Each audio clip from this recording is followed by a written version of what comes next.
We're going to ask everyone to kind of make your way and pick a seat. We promise we'll make sure to keep to your seats as the day progresses. There is a breakout session later this morning, so when we move to that new session, we will move accordingly. Throughout the day, we will have most of the sessions in this room. We will also have the luncheon in this room, and so get acquainted with your neighbors because we're going to have some work to do throughout the day. We want to thank everyone that stood the test of humidity and heat with us yesterday evening. It looks like everyone survived it well. We hope you enjoyed our kickoff reception. We're looking forward to an amazing day of work, of commitment, and more importantly, of giving our county direction. And so we have some amazing panels that are all going to be hosted by moderators that are I know, going to go through some really relevant issues. This morning for us is a continuation of work through the process of creating a plan that is accountable, transparent, and more importantly, that is relatable to Starr County. And so we can't do this with amazing partners. We want to thank South Texas College for the facility and for all of the hard work that they did to help us put this program together.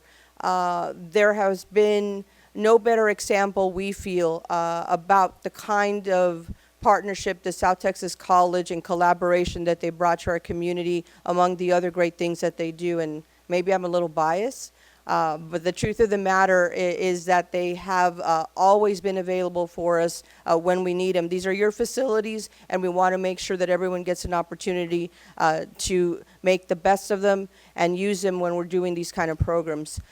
We have this morning a couple of quick announcements. One is, if you look up on the screen, there is a wireless password. If you go to STC Guest or STC Event, where you can ensure that your phone is acting up appropriately.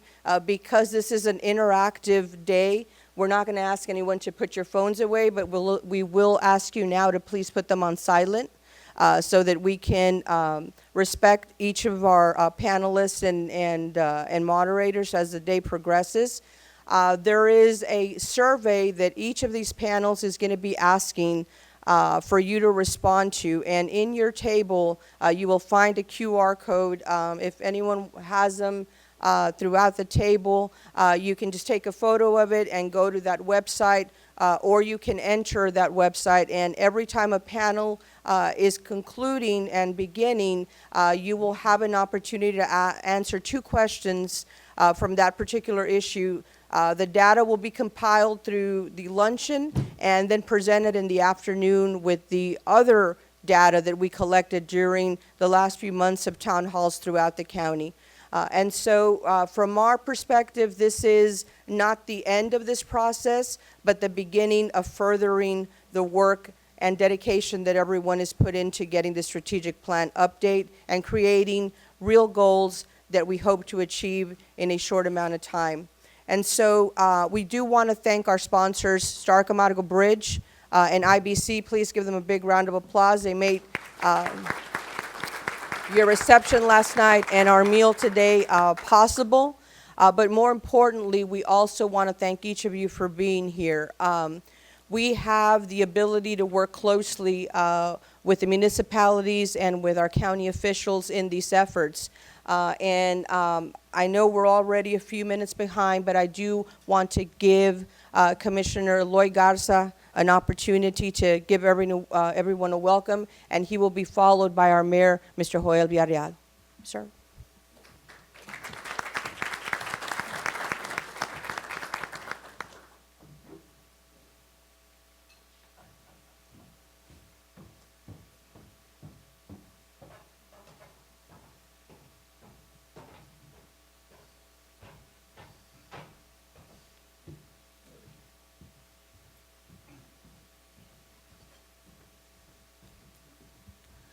Good morning, everybody. Welcome to Starr County.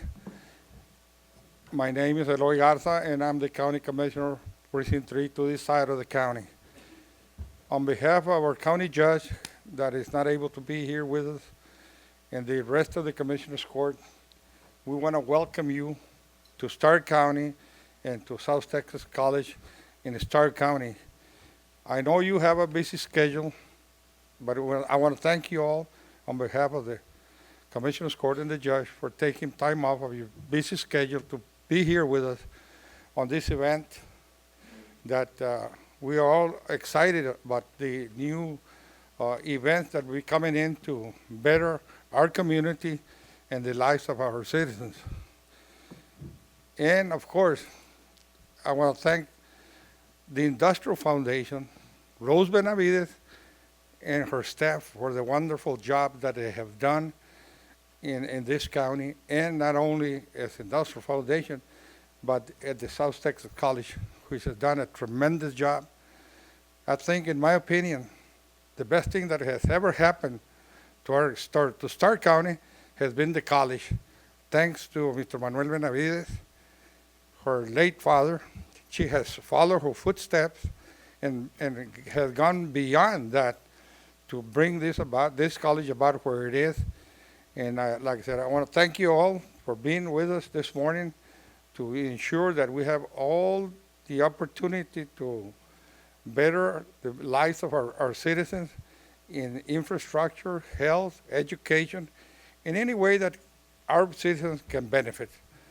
So once again, I want to thank you all, and may God bless you.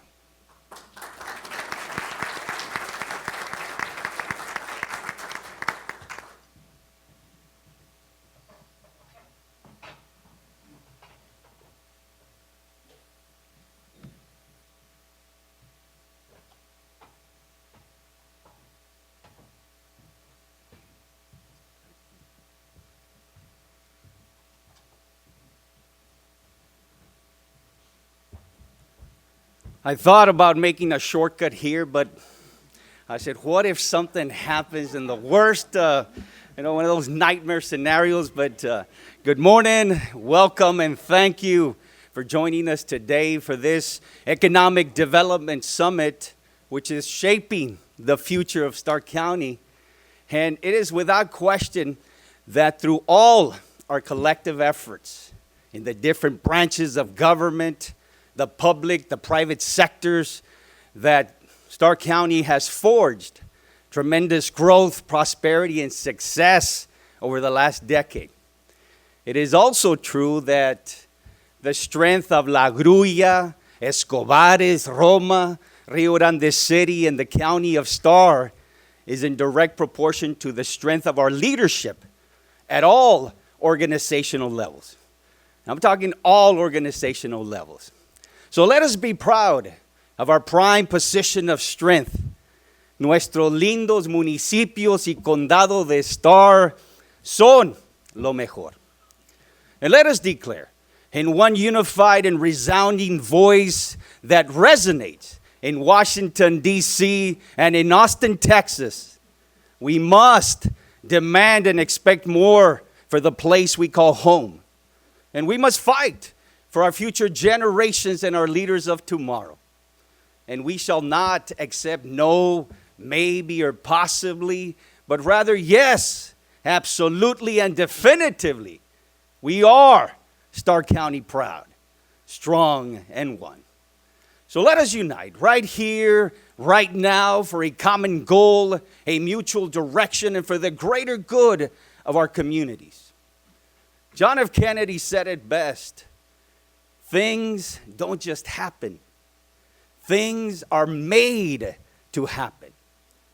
So on behalf of the great city of Rio Grande City, the cities of La Grulla, Escobares, Roma, and the county of Starr, welcome and thank you for joining us today.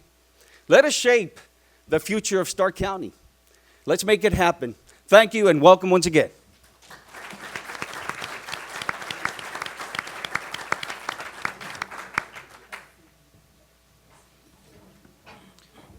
Thank you, Commissioner Garza. Thank you, Mayor Villarreal, for that kind welcome. My name is Freddie Guerra. I am the Assistant City Manager and Director of Economic Development for the City of Roma, and I'm happy to be the moderator for this morning's Infrastructure and Planning and Partnering for Opportunity panel. We have a panel full of very distinguished guests from extremely important agencies that have brought millions and millions of dollars of infrastructure and improvements to our county. Let me start by introducing the panel. From the Texas Department of Transportation, we have Roma Area Engineer, Mr. Eddie Gracia.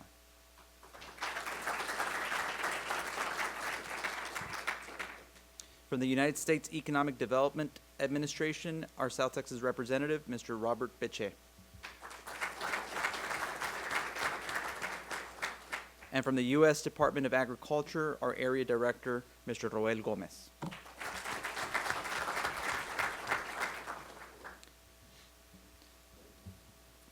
Before starting today, we had a brief conversation with the three panelists, and we were just talking about the amount of impact that they've had collectively on our communities. We want to take the opportunity this morning to ask them for their professional opinions on issues that relate to the needs of Starr County and the citizens that make up our community. We're going to begin with Mr. Eddie Gracia from TxDOT. We want to ask Mr. Gracia, how can our community maximize our working relationship with your organization, TxDOT, or to advance infrastructure development in Starr? Mr. Gracia. Thank you, Freddie. First of all, I want to thank the Starr County Industrial Foundation for inviting me as a panelist here at the Starr County Economic Summit. Thank you very much. Before I answer the question, Freddie, TxDOT usually starts their meetings and gatherings with a safety minute. So my safety minute today is just a reminder to do not text and drive. You might, it's a major distraction. You may be involved in an accident where it might affect you personally. And you might want to think about your family, how it would affect them. You might impact a third party and their family. And don't forget, I might be out on the road and working, and I don't want you distracted. So really appreciate you all not texting and driving. I think we're all better for it. So thank you for that. As far as maximizing the working relationship, as for everything that we do, communication is the key. I think that locally here with TxDOT and in the Starr County area, we have good communication. I try to schedule meetings with the county judge every 6 months, with the cities also, City of Rio Grande, City of Roma, Escobares, La Grulla. Try to schedule them every 6 months or so. If the case need be, we can always get together more frequently. But I think we've had good communication throughout the years. For the most part, everything's been pretty stable politically. So we're able to build that rapport with the cities and the county. So the communication also extends to the needs of the community. We need to make sure that the community's needs are addressed. Who better to know what the community needs than the local officials, the local governments? So that's why it's very important for us as TxDOT to communicate with the locals to see what their immediate needs are. Not all those needs might be fulfilled, but certainly they can be put in a plan for the future. And again, that plan needs to be a long-range plan, of something that is beneficial for the community, and something that is financially viable, and something that can be made real after a while. So plans do not just say, well, I want to build this road. They need to incorporate the funding, the impacts to the community in the future, as well as the present. So, again, I want to thank the local governments for communicating with us. Fortunately or unfortunately for the upper part of my area, but fortunately for me personally and for Starr County is that our area office is now located just north of Roma. So we're a short drive away. Of course, anybody can give me a call. Anybody can drive up to meet me. I had a good meeting yesterday for planning, a UTP plan. That's a 10-year plan for TxDOT that the city of Rio Grande attended. We had a good webinar on that. They had a couple of questions that they might comment TxDOT up in Austin. That might provide the comments to them. So, like I said, our door's always open, and I always enjoy visiting with our local officials, and appreciate that. Thank you, Mr. Gracia, and I can attest to the strength of working relationships with TxDOT and with Mr. Gracia in particular. I've known Mr. Gracia for about 10 years. Back when I worked with Congressman Cuey as an outreach coordinator, I would stop by his office in Hebronville, and we would have long conversations as to what the needs of our community were. And that working relationship and that personal relationship that you establish with an area engineer is extremely important. You know, we see the fruits of that relationship through everything that we do at the city. Eddie mentions talking to and meeting with city officials every 6 months. We find that we are meeting with Eddie almost on a monthly basis to just go over funding opportunities, infrastructure needs, maintenance issues along the highway. I want to share a project that Eddie currently has helped us out with recently. As most of the communities in Starr County know, we are very susceptible to flooding. There's a lot of drainage issues, specifically along Highway 83. We've worked with Eddie in trying to secure funding for the urbanization of Highway 83 and adding these storm drainage that are extremely expensive. You know, 10 years ago when we first talked about this, you know, the cost estimate was $10 million a mile, probably closer to 15 or 20 now. But Eddie did not stop at just telling us, you know, it's not a possible project that we can fund, but let's see how we can work together to alleviate some of these flooding issues, specifically along Highway 83. And working together with Commissioner Peña and Roma, Eddie was able to secure some drainage pipes that were through a county program donated to the city, and we were able to use city resources to install these drainage pipes on the Escandon subdivision next to our police department. So we have a police department, a fire department that flooded in 2008 and continued to be inaccessible, you know, with 4 inches of rain. Not to mention the 200-300 homes that lose access because of ponding.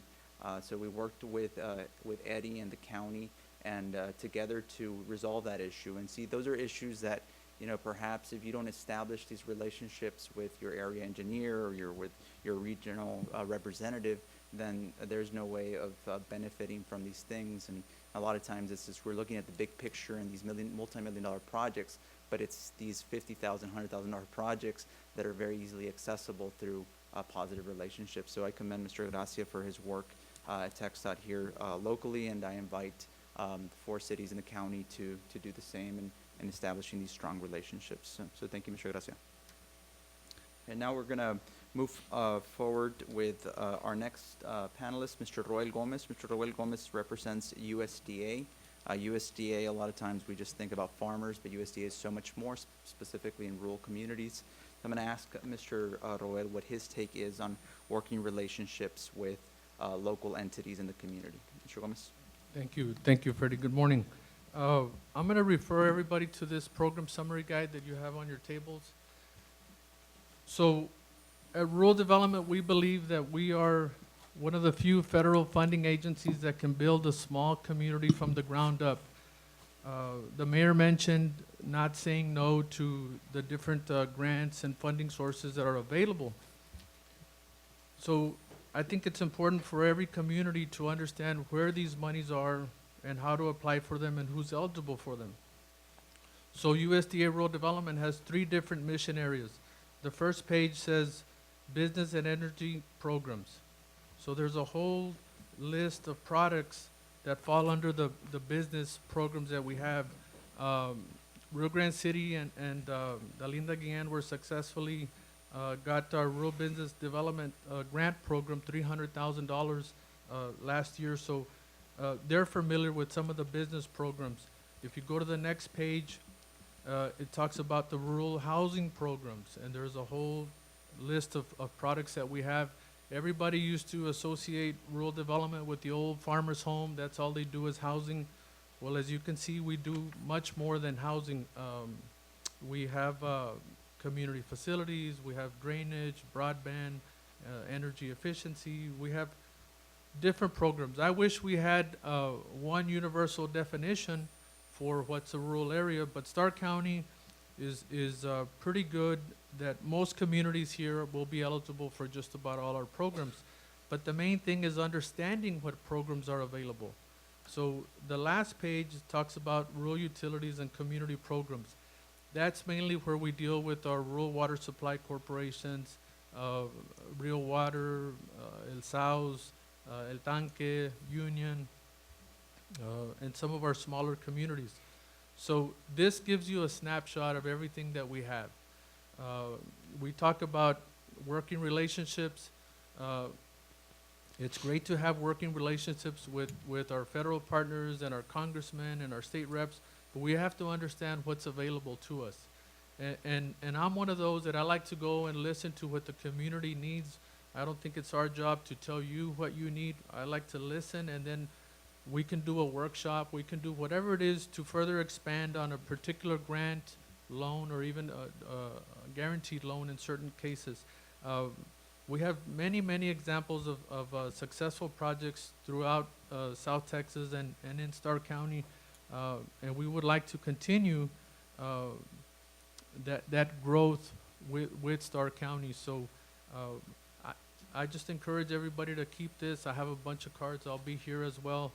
And put this in your toolbox as you're having your discussions throughout the day as far as what the community's planning needs are for the future. Hopefully you'll keep us in mind for serving as one of your financing options. Thank you, Mr. Gomez. About maybe 10, after the '08 floods, Roma ISD built a elementary on North Ebony. At the time, North Ebony was nothing more than a gravel road, and we needed to pave it, and it was of utmost importance for the security of the transportation department at the school district and access to that school. But the city of Roma did not have the funds. We approached Mr. Gomez to explore the option of paving, and paving was not something that was covered by USDA at the time, but drainage was.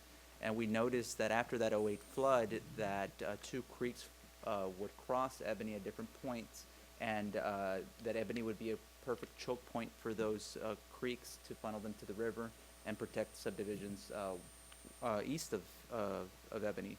So we worked together with Mr. Gomez, and again, that relationship Mr. Chris Salinas, our city manager, has with Mr. Gomez, and going back and forth and finding a creative alternative to where, you know, perhaps this, the paving portion of it would not be funded, but a drainage portion would. So we worked together, and we're proud to announce that Roma was the first, I believe, the first recipient in the state to do a combination street paving street paving and drainage project for Ebony, about a $6 million project that provided access to two elementaries, one south on South Ebony, one in North Ebony, and a massive drainage improvement project for the city.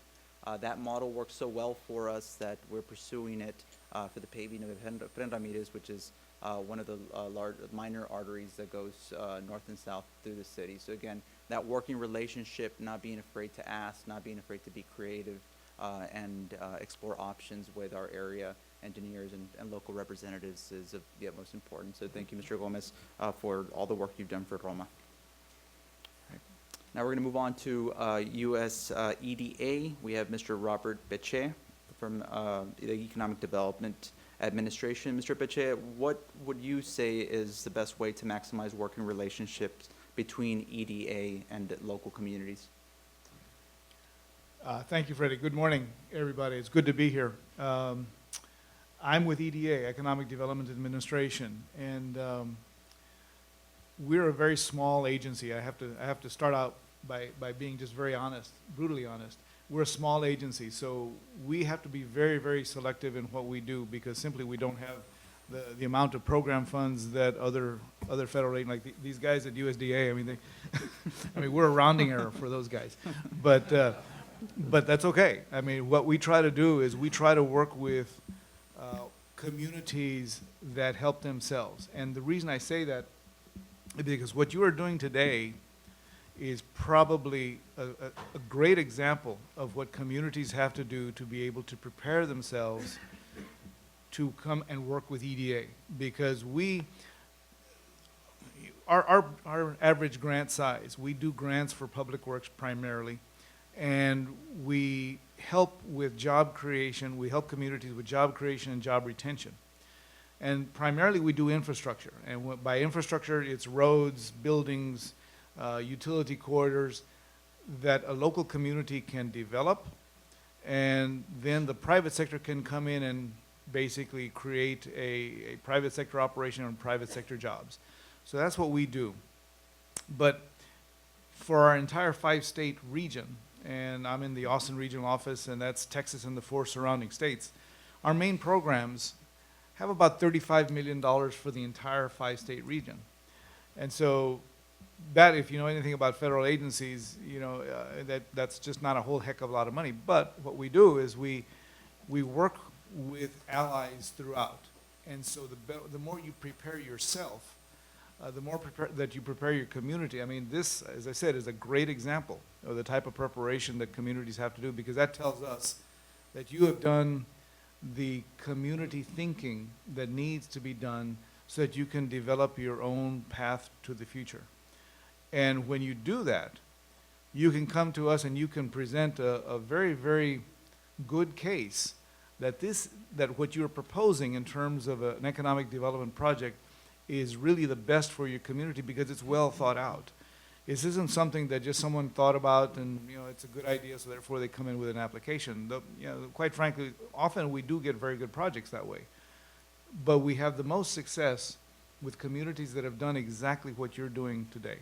And that the roadmap that the Industrial Foundation put out, again, that is absolutely perfect. So communities that do that preparation are the communities that we have the most success with, year in and year out.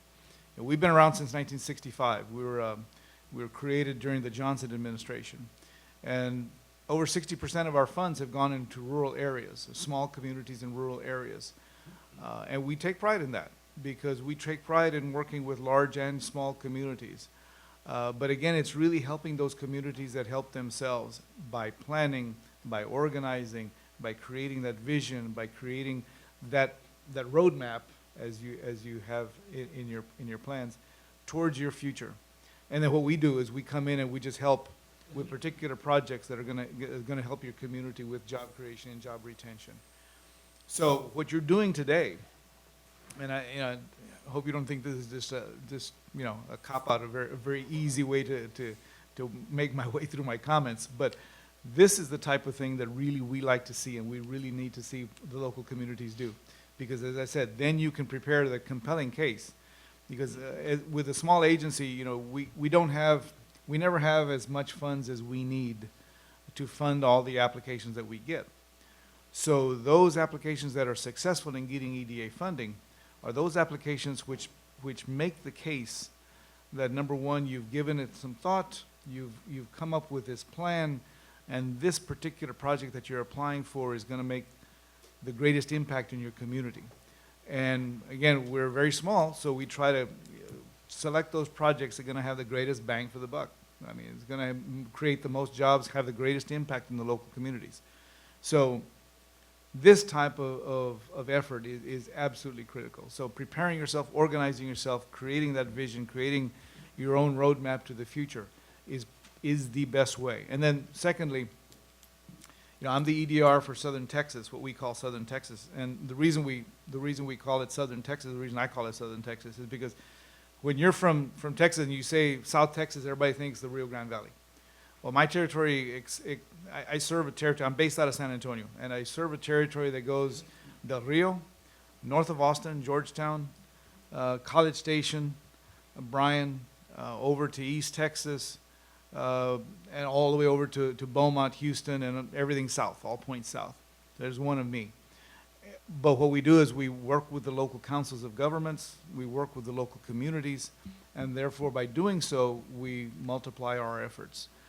So again, helping yourself is the way that we think is going to be most important in preparing yourself to work with us so that we can come in and work with you and be the most successful. Hope that answers the question. All right, thank you, Mr. Peche. And I think that's a good segue to the next question, which is kind of what programming is currently available. And you alluded to programs similar to what we've done here in Starr County with this regional economic development plan. In the past, EDA has had a huge impact in Starr County. Just in Roma alone, EDA helped increase the capacity of our water plant in the 90s during the era of colonias when we had substandard subdivisions throughout our region. EDA also helped fund a portion of the bridge that we have with Miguel Alemán, the concrete bridge. And so just the economic impact that EDA has had in Roma alone, not to mention the entire county, has been enormous. However, we do realize that the $35 million budget for 5 states is not a lot of money, and you can pretty much blow that off on one bridge. So just $35 million, can you share with the public, the audience, what programs you have seen that EDA has funded aside from these economic development plans?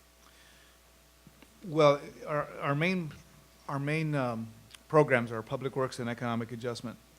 And all of this information is available on our website, www.eda.gov. And go to federal funding opportunity announcements, and it'll have all of the programs there described. And it'll have contact information and everything. So what we do is, again, we really focus in on infrastructure. And because that's the way that we can have the greatest bang for the buck. Now, infrastructure, as I said earlier, it's roads, utility corridors, buildings, not too many bridges because they are very expensive. Very rarely do we do bridges. We always have to have the local community have some skin in the game. It's a grant, but it always requires matching funds. The grant rate is going to be a minimum 50-50. So in other words, it's a dollar for dollar match. But it can go up to 80-20, just depending upon the economic distress being demonstrated by your community. So it's kind of good news, bad news, if you will. I mean, the more economic distress you have, the greater grant rate that you qualify for. So it's that type of selected investment, and we do call our projects investments because we are investing in the communities so they can create a return. And that return is jobs generated and incomes generated in the communities. So it's that type of hard infrastructure. Now that, as I said, buildings, utility corridors, et cetera. We also do colleges. We work with South Texas College. We work with UTRGV. So opportunities to train, to provide that type of higher education, either technical training or other types of training, we help support that as well. So it's something that again, we help communities help themselves. We help communities that have that vision, and it's all around job creation, and job retention. So economic adjustment and public works are our main programs. Please take a look at that. My contact information is there as well, and yeah, I'd be happy to chat with anybody that needs some additional information. In terms of criteria, Mr. Pitch, I'm sorry, do you prioritize private-public partnerships, regionalization? Is there something that just kind of raises that flag and elevates that application to the top of the stack? Thank you, very, very good. I like those leading questions. Thank you. We're working on an application right now, and I want to. No, hey, listen. No, and no, I appreciate that. And that's okay. I like helping. My job is to help people put together applications. So the more I can help, the better. Yes, the bottom line is regionalization, partnerships are absolutely critical for us. If we get a project, an application coming in, and it's one community with a road, that's real nice. And we fund projects like that. But everything that, as I said earlier, we cannot fund everything that comes into us for our consideration. There's just no way. So those projects that are going to have the best shot at getting funded are those projects that represent a partnership locally, where you have an applicant that has letters of support. From the congressman is always good, but the state representatives, the local government, the county government, and if we have a project where you're asking for EDA funding for a building or whatever, but you have the county stepping up and doing another portion of the project to support it, and then you have the city doing another portion, and you have the local college coming in and doing training. That type of project that has a full community participation, and I say full community, I mean the various key players in the local community, that is always going to resonate better for us. I mean, our decisions are made by committees, and the second step is the investment review committee, and that's a competitiveness review. And that's where we decide on funding projects that are going to have that greatest bang for the buck. And at that point, if they see a community that is united, a community an application that has several entities coming in and supporting it, and that are supporting several activities that support the project, that's probably the one that's going to get funded. So yes, that type of regionalization, that type of a broad-based community support is absolutely critical. And so that's why I encourage exactly this type of an effort and this type of activity. Thank you for that valuable input, Mr. Pache. We'll definitely add that to our application. Please do. Mr. Gomez, following up on Mr. Pache's comments, what elevates an application to the top in your organization as communities, individuals, citizens apply for the programs that USDA Rural Development offers? Thank you. So the main thing that Robert mentioned which is the same, I imagine, with most federal agencies, is while there may be programs that have grant programs, they're not always fully funded. So typically we're going to get more applications than we have money to fund. So therefore, a regional application, maybe somebody that is willing to invest more match, is always going to score higher. These are all ranked and scored. Sometimes population, median household income, other factors take place. But at the end of the day, if you have more entities, more communities involved applying for a grant or for a particular application, it's always going to be better than one small community that is not going to put any match for it. I do want to point out on the business and cooperative program section, there is a grant that's called the Rural Business Opportunity Program Grant. And that's basically a planning grant. And I saw Chris Trejo here earlier, and I was thinking of what we did in Cameron County several years ago with the Small Cities Coalition, where several small cities got together and kind of like what we're doing here, had discussions on what was important for them. They knew that one small community of 2,500 was not going to have a great shot of getting much, but if several of them united and they had the same issues, that they could possibly get some funding to help everybody out. So we have had some success stories. Again, it just depends on what the community needs are, and if they're willing to come together to apply for some grant funding for planning, that is also available. But I always think, we have an application, we have a scoring criteria, try to maximize every point that you can get. And if that means partnering up, then that means, you have a better chance of getting some of that limited grant funds. That would be the advice that I would have. That's great. And I know, Mr. Gracia, in your organization, funding is doled out a bit different. It's more of a larger scale, but your agency also offers smaller scale grants. I know that your office has been very good about notifying the municipalities about those opportunities. Can you talk a little bit about the different grants that TxDOT offers outside of the larger infrastructure-based planning? Well, the one I guess we deal with the most, and the good example is Roma, since recently they applied for a sidewalk project north of town towards the high school. They wanted additional sidewalk for pedestrians. I did see a lot of pedestrians this morning, a lot of people exercise in Roma in the morning, which is good.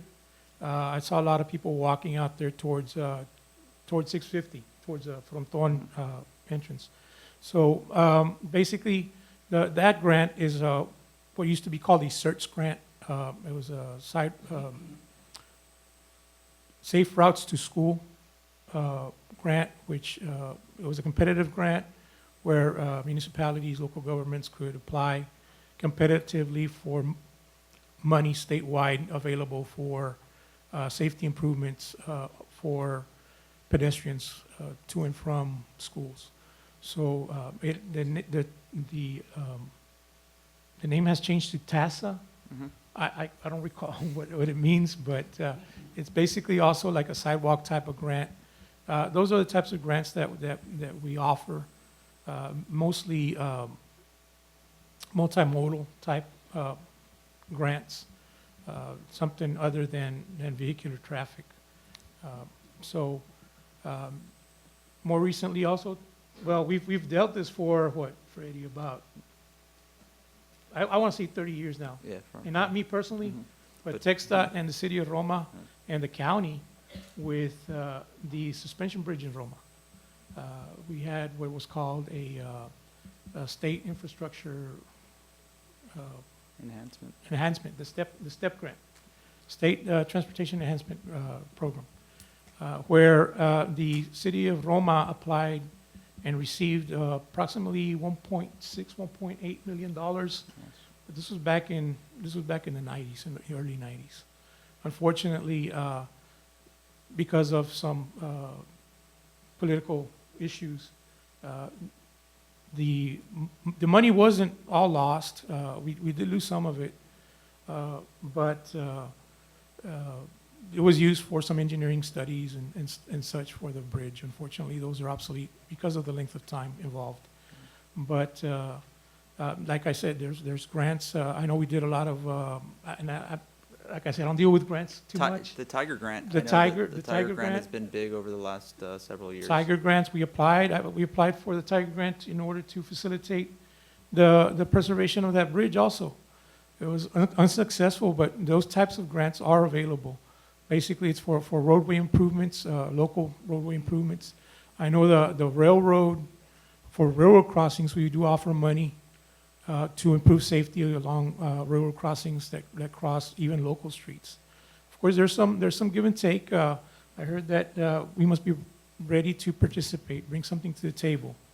So I know that we did something similar in Heavenville where we improved like 2 crossings through town where we had major railroad crossings where we had major conflicts with vehicular traffic and the train.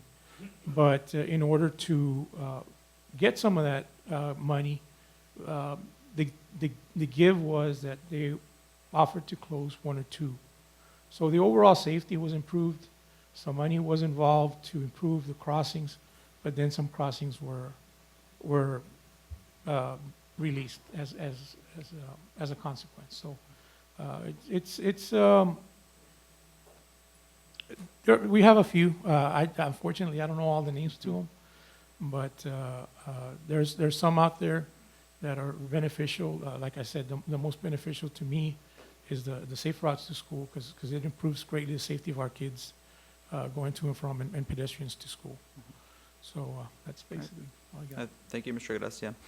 We have a few minutes left before we go into the survey question for the audience. But I want to ask one last question of each one of our panelists, and this is, in a very concise manner. Can you share with the community leaders in the audience what advice you would give them for proper planning, or based on your experience in your agency, what would be the takeaway for the audience after today's conversation in terms of advice? And we can start with you, Mr. Pache. Thank you. Well, at the risk of sounding like a broken record, I mean, this type of community preparation is absolutely critical. You know, if you don't do this, you don't have an idea of what you really want and what you really need. And we, like the other agencies, believe in hearing from the communities and really bottoms-up approach.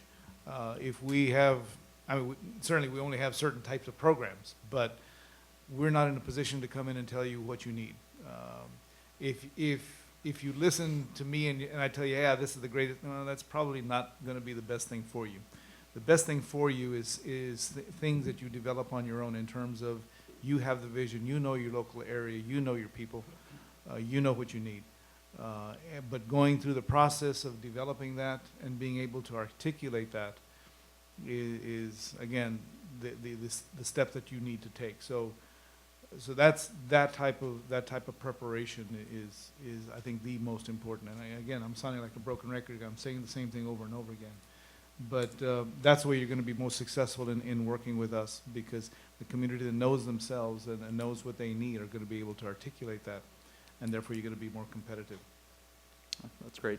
That's exactly what. Mr. Gomez? Just wrapping up again, same thing. It's kind of what everyone is doing here today, bringing minds from the community together to think of a path forward. The one thing I will say is that we can work together. We can work with EDA. We can work with TxDOT. No one agency is going to be able to fund everything. So if you got different pots of monies from different agencies, we'll work together. We'll figure it out. Typically, we'll do standalone projects, but it can be part of a big project. So that's one. And then the other thing, like Robert said, is communication. Let the community decide which way they want to go. And then we will tell you what programs we have. I'll say this, a lot of programs that USDA has, they're direct loans.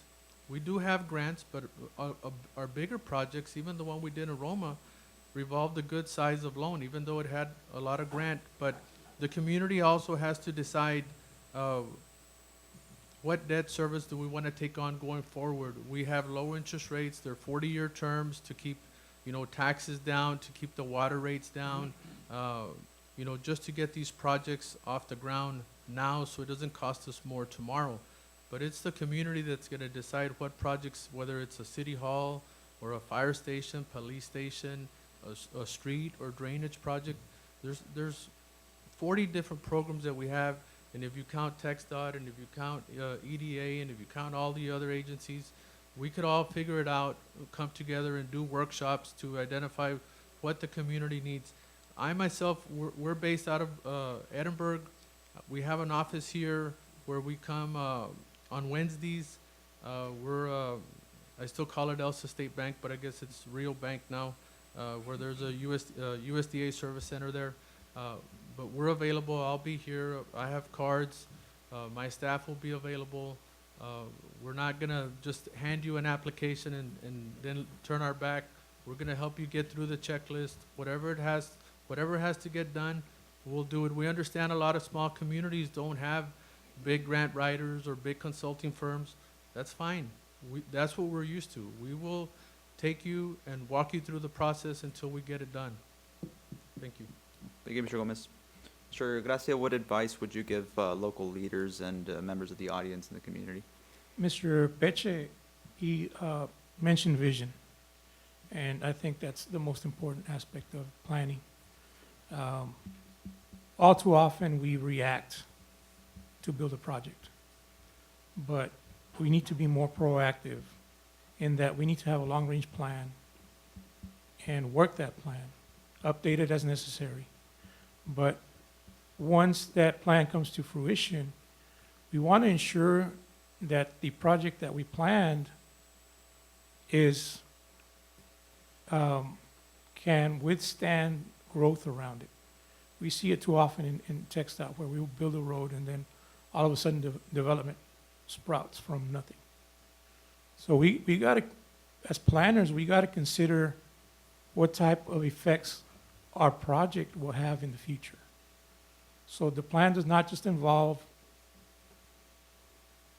planning for the present, but we need to envision what that project will look like in the future and what types of issues might arise, or benefits, if you will, might arise from that project. So yeah, it'll improve. 83, upgrading 83 will improve the commute from here to Roma. But what kind of issues are we going to have if we build that project? Are we going to impact the residents? How are we going to impact them? Are they going to be able to get in and out? Drainage was mentioned. Mhm. How is that project going to affect drainage? What if a major business is built along the highway? How is that going to affect the commute? How is that going to affect the citizens that live around the area? Those are all issues or visions that we have to look when we do planning. So it's not just, again, it's just not the here and now. Let's not be reactive, but we need to be proactive when we plan. A good long-range plan, 20 years down the road, is good. And then you update that plan every 2 years, more recently, if you want, more frequently, to make sure that you capture anything that's changing as far as land use, drainage, issues like that. So proper planning requires great vision. I think that's a great point, Mr. Gracia. For communities in Starr County, we may not have the most resources. A lot of times we operate on a day-to-day basis, and we just look at the budget and plan 1 year ahead of time because that's all we can afford to plan. But I think that that's more expensive. We need to start looking longer term and realizing, even with the minimal resources that we do have, what are we doing to plan for the future? So I want to thank Mr. Gracia, Mr. Gomez, and Mr. Peche for their time. These individuals bring in a lot of money and a lot of economic development to our communities. Please, as the day progresses, make time to introduce yourself to them and establish those relationships that will pay dividends in the future. So a round of applause for our panelists.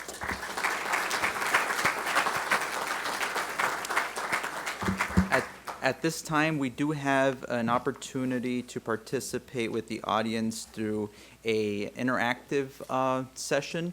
So in front of you, you have a QR code. It looks like the one on the screen, so something like this. If you could go on your phone right now and either input the tiny URL, that's what it's called, the tiny URL, or take a picture of the QR code, and it's going to send you into an interface. On that interface, for the next 5 minutes, I would like for you all to input whatever comments you have related to this panel based on those survey questions. And later on this afternoon, after our luncheon, what we'll do is we'll compile those questions and create a informative dialogue where we can share these ideas and concerns. So it's something that is new for us. We're usually just a little bit behind the times. I think this is a little, it's great that we're implementing this technology, and that way we can maximize the amount of time that we have this afternoon to really zero in on the issues that matter. So if we can take the next 5 or so minutes to fill out those survey questions, that would be greatly appreciated.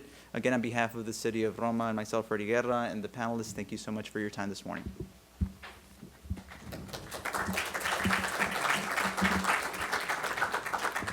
Good morning, everyone. My name is Amanda. I got a couple of small announcements to make just real quick.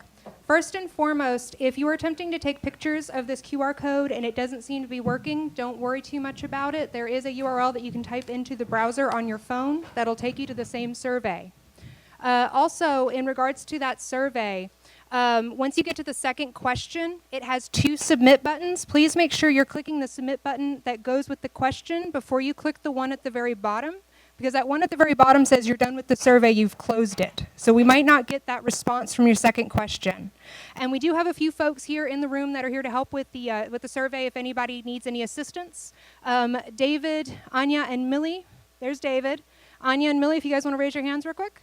They're here on hand to help with the survey, so please flag them down if you need any assistance. And I got one more little thing. If you guys can pick up the agenda that's currently on your table and go to the inside page where it shows the entire agenda.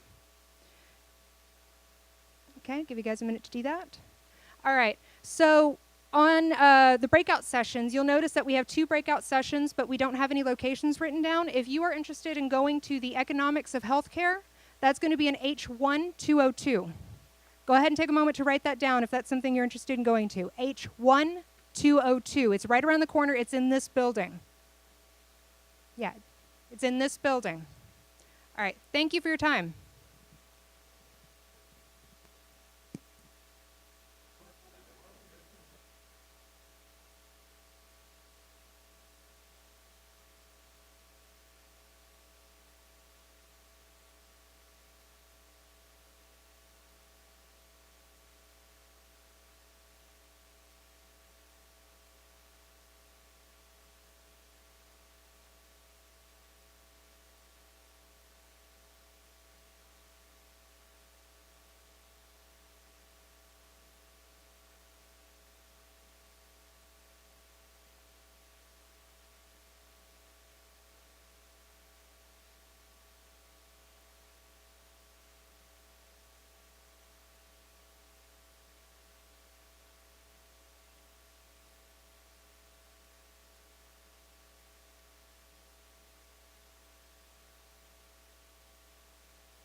As just a reminder, if I can have everybody's attention, please.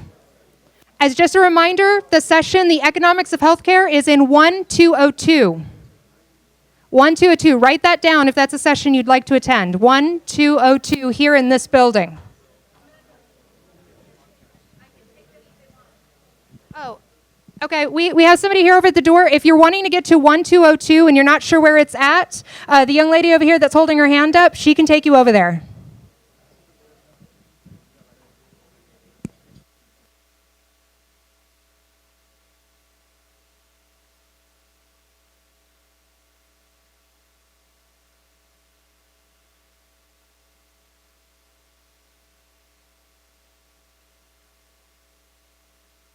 Yeah, I think everybody will stay here.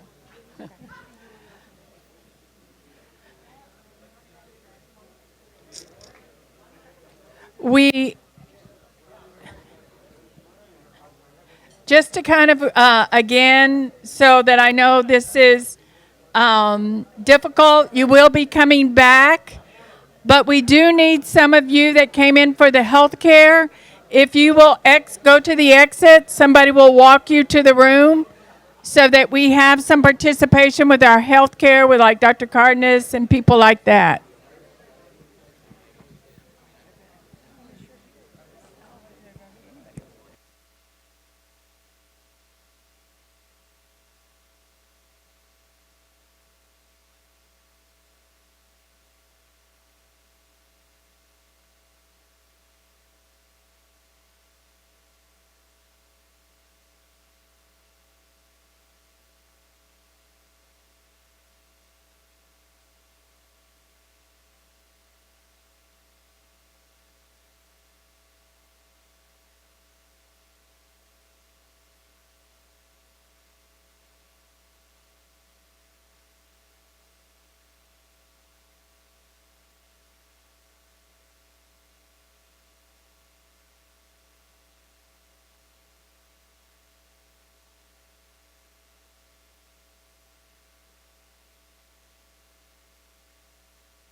We'll be getting started in just a few minutes.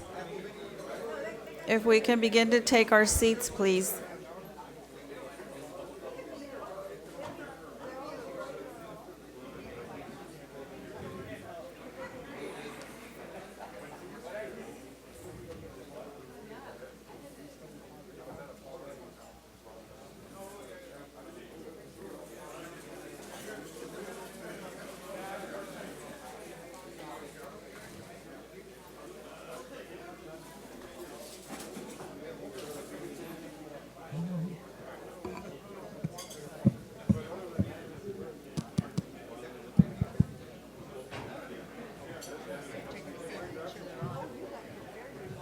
Well, no, I don't want to go with them, but you know, I'm not in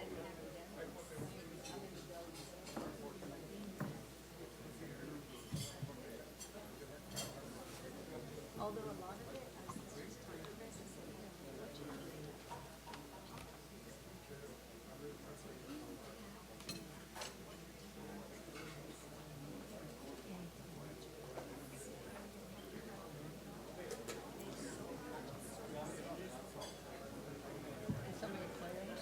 We can begin to take our seats. We'll be starting in about 2 minutes. yeah, interesting. Well, I don't really think they pertain to me. They really pertain more to. Well, but you can talk about Yeah, it. well, I'm going to talk about how you and I, you know.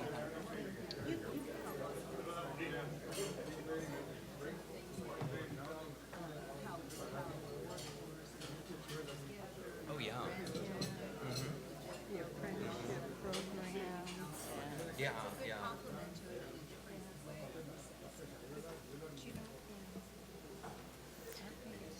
Good morning, everybody. Exactly. That's why we don't. Good morning. That's a great point. I'm glad you said yeah. that. Because people want to know. Good morning, and welcome to the panel discussion on capacity building through workforce and education.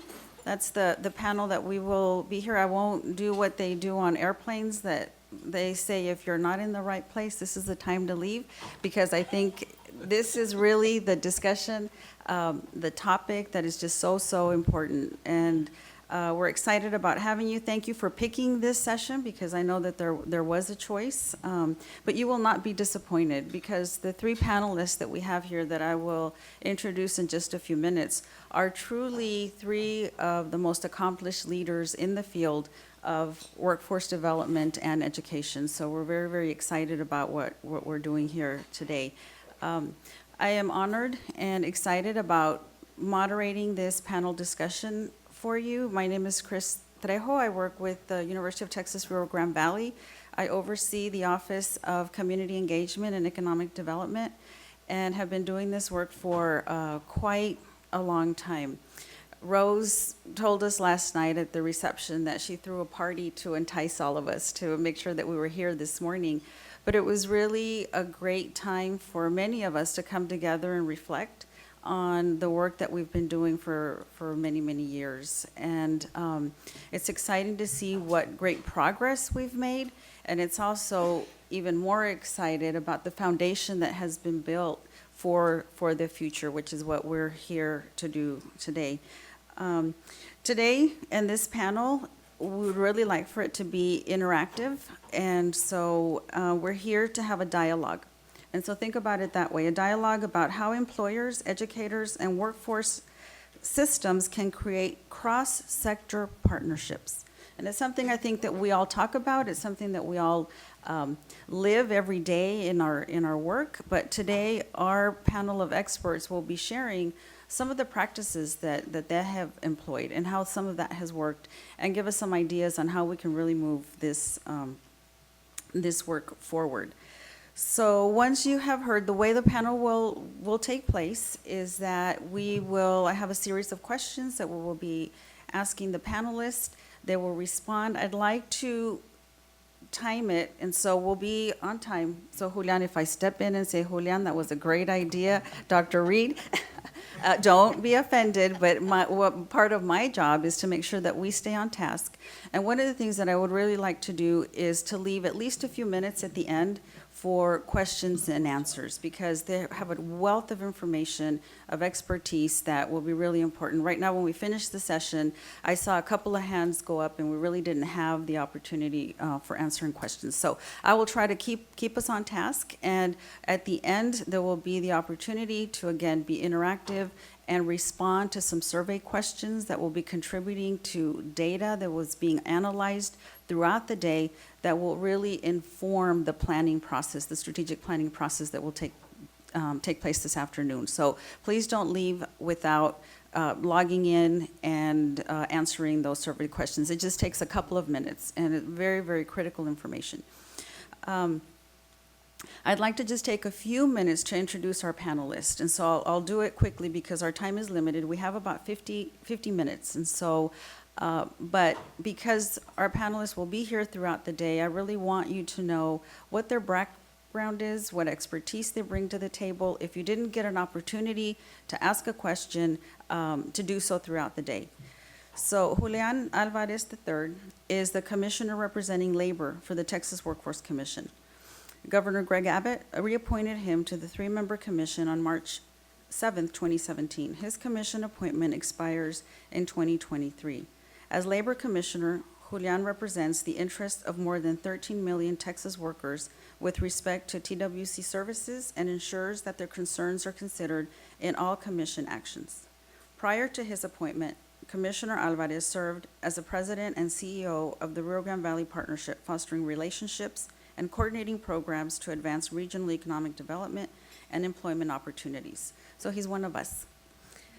He also served as the Texas Regional Director for U.S. Senator Kay Bailey Hutchinson, advising on legislative and policy issues related to South Texas. Prior to that, Alvarez served on the South Texas Drug Task Force as a state trooper for the Texas Department of Public Safety. In 2018, Commissioner Alvarez was appointed Official of the Year by the Texas Association for the Education of Young Children for his work on behalf of early childhood education. He was also appointed by the Texas Secretary of State to the Border Transportation Advisory Committee. Commissioner Alvarez earned a Bachelor's of Science degree in secondary education from Texas A&I University in Kingsville. Thank you for being here. Dr. Shirley Reed serves as the founding president of South Texas College. She has led the establishment and development of the college that now serves over 32,000 credit students and over 13,000 non-credit students annually. She led the successful creation of a taxing district for the operation of the college and 3 bond issue elections, providing $277 million in funding for new facilities. Take a look at this facility, which is just incredible and fabulous. Since its inception in 1993, the college has expanded to 5 campuses, including a 6th virtual online campus, and offers 121 degree and certificate program options and 4 applied bachelorette degree programs. Dr. Reed has 5 college degrees, including a doctorate in higher education administration, a master's in business administration, a master's in library science. She completed her undergraduate work at the University of South Florida in English education. Dr. Reed also has an Associate of Arts in Liberal Arts from St. Petersburg Junior College. Thank you, Dr. Reed. Veronica Gonzalez is the Vice President for Government and Community Relations at the University of Texas, Rio Grande Valley. Veronica's division at UTRGV oversees local, state, and federal governmental relations, community engagement, and economic development, and the arts. Veronica was first in her family to go to college and credits education for her success and the many opportunities she has received. She graduated from South Texas State University with a Bachelor of Arts degree in English and Spanish. She later earned her doctorate of jurisprudence from the University of Texas School of Law. She then spent 2 decades building an acclaimed career as an attorney.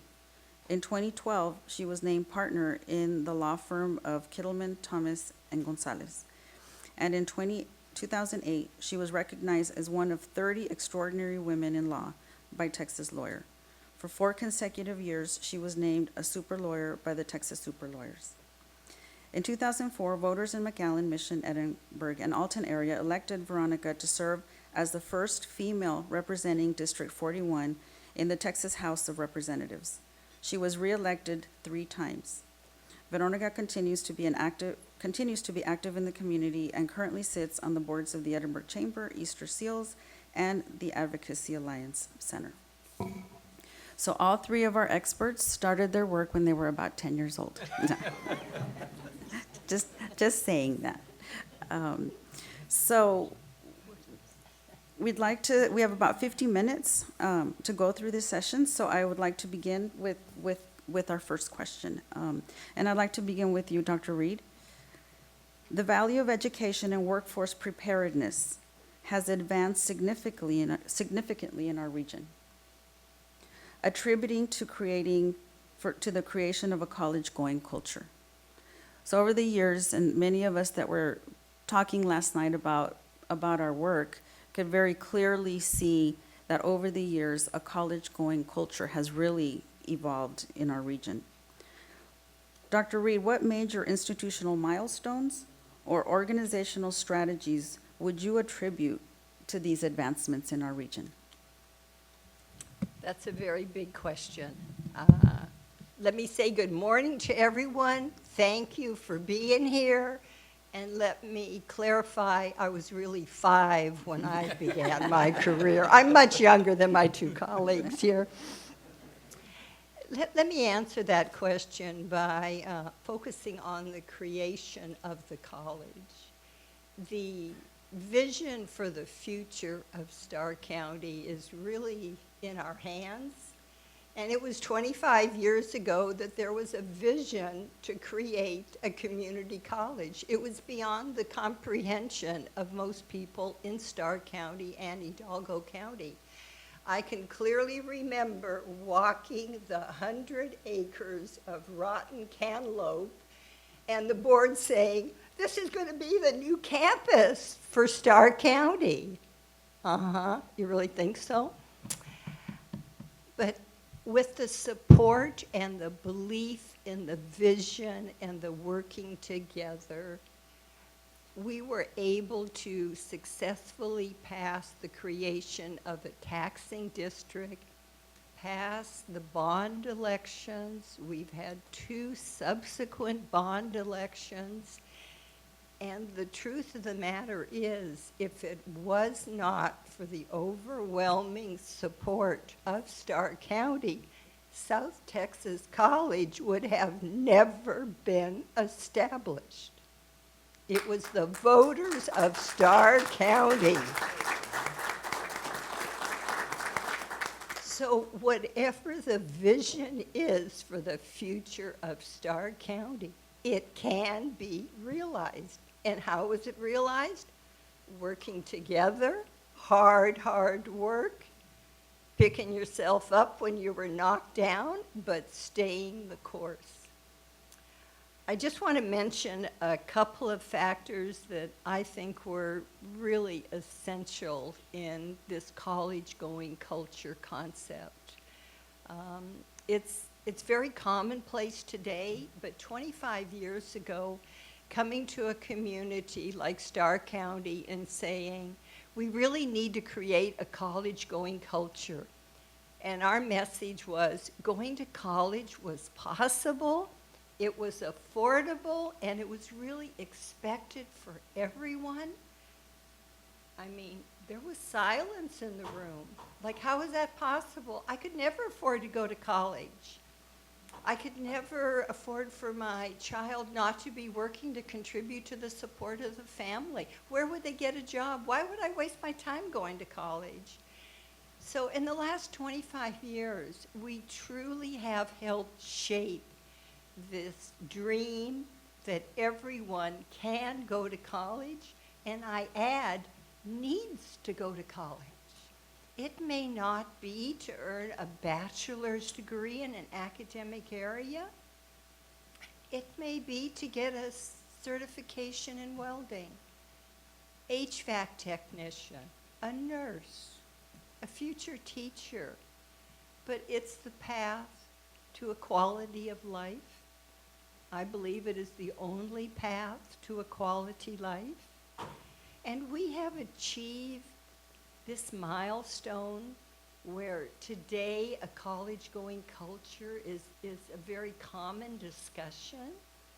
We've achieved it through our partnerships with our public schools.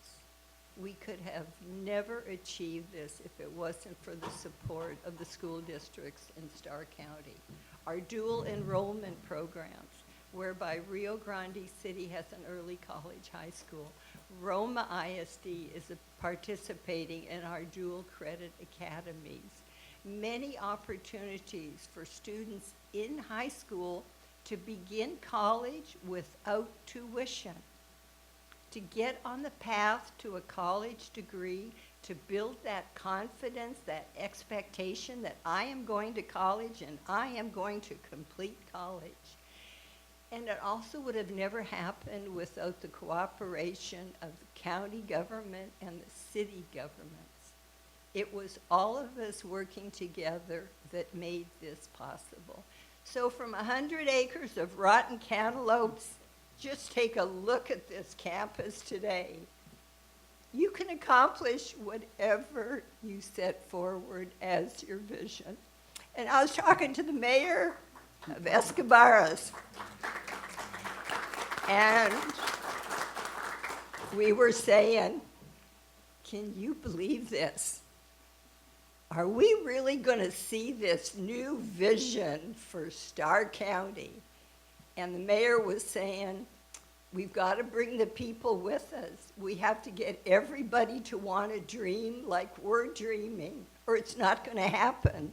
And I'm with you, Mayor. We got to get everybody on board, and we can make it happen. So I probably didn't answer your question, but I said what I wanted to say.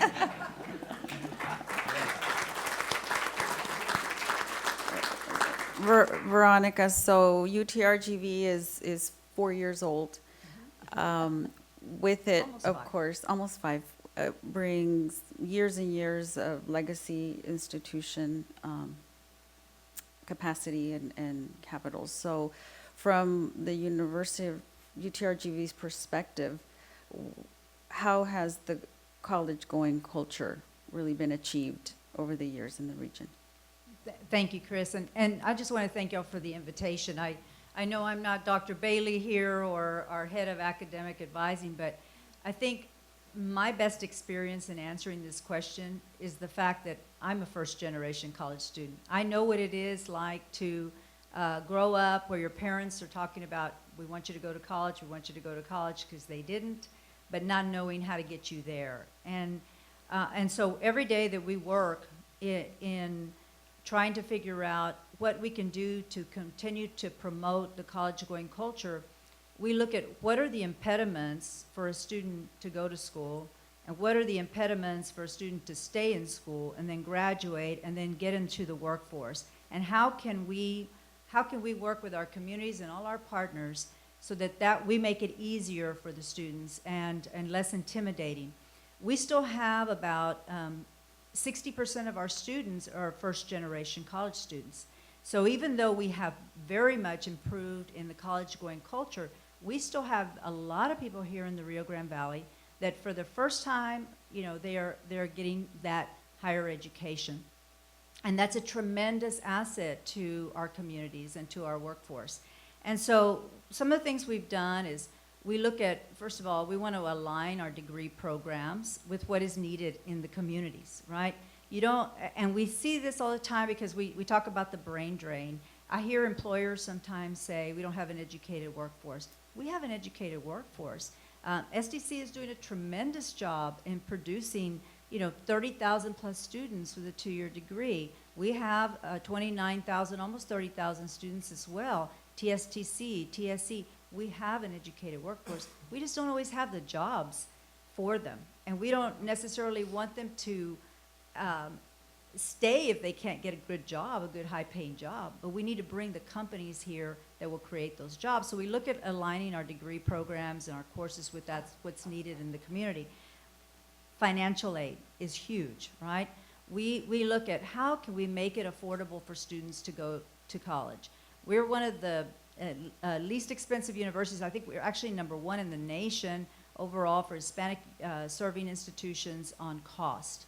If you make, if you're a parent and you make under $65,000, and I know UT Austin was promoting this, that they're going to make it affordable for anybody under 65,000 for their kids to go to college. Well, we have, I think, 56% of our students whose families earn 65,000 or less are able to go to UTRGV at no cost, So we, Pell grants, Texas grants, all of those are so critical for all of us to work together to promote that. That's something that regionally we can all do together, and we can stand together and say, we want to make it affordable so that everybody has a chance to go on and lead a very productive life. So we look at that. We also like to employ our students on campus, because we know that students who work on campus and are engaged on campus have a tendency to graduate. They will be retained and graduate. So we employ in the fall and in the spring, it's about 2,500 to 2,600 students that are employed on our campuses. Academic advising, we don't have enough advisors. And Shirley, I have to congratulate you, because nobody can get a bond passed anymore, right? Nobody can get schools built or remodeled or anything, and you've done it. And with the help of Starr County, because people here know the value of an education and want to see a better quality of life for their kids. And so we took a $29 million cut, not this session. We did okay this session, but the session before, there were some big cuts. We had to absorb that. Trying to get enough advisors for our students to guide them every step of the way is really, really critical for us. And then what you mentioned, Shirley, about working with our K through 12s, establishing those pipelines into college, summer camps. We did through all our HESTEC, Festiba, and Science Bowl, science fairs. We used to oversee, my office oversaw all those programs as well. And those are critical, because when the students come on campus at a very young age, they know what it is to be on they're not intimidated anymore with a college campus. We need to get them from an early age. I don't care where you grew up, I don't care what your zip code is, I don't care how much your parents make. You should be able to come onto our campus. You should get to see a ballet, an opera. You should be able to be part of a STEM camp or a math camp. And all of those things are going to make it easier for the student later when they want to go to college. It's just going to be a natural for them. Oh yeah, I've been there a lot of times. The dual credit programs, our Math and Science Academy, all of those things are getting students onto campuses, and they will then feel at home when they come back for college. So there's a lot of things that go on that we're doing, and we're working with Region 1 and with the Gear Up grants and all of those things. Those are making it possible for this college-going culture to continue and continue. And I think we're going to come to the day when it's just a given that every student's going to go to college in the Rio Grande Valley. Thank you. Thank you, Veronica. Julian, from state government perspective, how does an agency such as Texas Workforce Commission support institutional institutions of education to support the college-going culture? Well, thank you. First of all, I want to thank everyone for allowing us to be here today, and we're certainly excited to be in your town. And I always like to tell the mayors or the county judges that I spent money this morning here at McDonald's, so I just want to make sure I spend my money in town. So there is a correction to my bio. Ladies and gentlemen, I don't represent the interests of 13 million working Texans. As of March of 2019, we now have 14 million people working in the state, this great state of ours. So we have 14 million people. Last night I had the ability and the luxury of being able to hear from our county judge that the unemployment rate here in this community in Starr County is 7%. Let me tell you, it's less than that. It's less than that. And you guys are continuing to do great work here. I can remember the days that we used to have double-digit unemployment rate. Remember those days when we used to do that? That's not happening. I mean, you can go anywhere on this main street and you're seeing people shopping, buying cars. I mean, there is a lot of activity going on, not just in Starr County, but throughout the valley.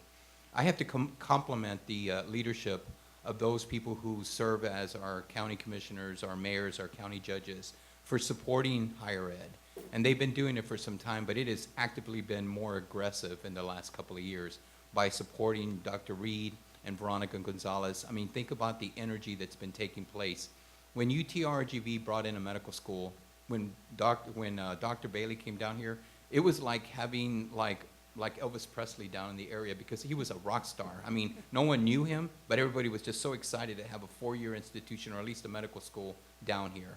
And then STC as well. I mean, thinking about a campus in Starr County, I didn't even know this until this morning, but they have a campus in La Jolla. I mean, that was interesting. I saw a campus there with a logo with South Texas College. That's amazing on what's happening here. College is everywhere. But please let me remind you that what my focus has been and what our focus at Texas Workforce is, we're listening to industry. And that's what's been happening. The energy has been that people like Shirley Reed and Dr. Carlos Margo and people that work with our team and Frank Almaraz, who's our executive director, we've been listening to industry. And industry is telling us where the demand is. You see, we're not just going to be pumping out all these individuals in these careers that don't even exist in this area. Why would we do that? We're training individuals that are going to go directly into employment and not into jobs. You see what Shirley Reed and the folks at UTRGV are doing is they're preparing young individuals for careers, not jobs. And they're allowing these individuals in South Texas options. You see, at one time we used to think that if you didn't go to a four-year institution, you were going to fail. But that's the furthest from the truth. You see, to be successful in Texas, you don't have to possess a four-year degree. You can possess a certification or industry-recognized credential that's going to get you direct employment. And our wish is that you will continue your education at UTRGV. That's the collaboration that's been taking place behind the doors. You see, what you have put here together in this room by collaborating law enforcement, because we know they have a need. And then, of course, the folks that are in industry and in business and in economic development and the city management, we all have a common goal, and that's to put people to work and to train them. And again, not for jobs, but for careers. And so what we've done, our small role, is that we have been able to allocate money to institutions like South Texas College and TSTC and Texas Southmost College. So I will tell you something about Texas, about STC. You see, Shirley Reed, in just the last two and a half years since I've been in this position, they have received over $20 million worth of grants. I mean, they are continuing to receive millions, and I mean millions of dollars in training. And that money's not returned back to the state. That money's put into the students and into training. I mean, they have an impeccable reputation. They have an impeccable reputation with our agency and in Austin as well. When you talk about STC, they know that they're going to get they're going to train those individuals. Now, one of the things that they failed to mention when they introduced me is, for 15 years I refereed collegiate football Division I, and I used the NCAA rule book, and I carried that in my back pocket. And I'll be honest, I didn't call that New Orleans game, so I didn't make that mistake out there. But I will tell you that now, in 2016, the governor charged us to work together with K through 12 and higher ed to put together our game plan. You see, this is my game book now, and this is what I live by.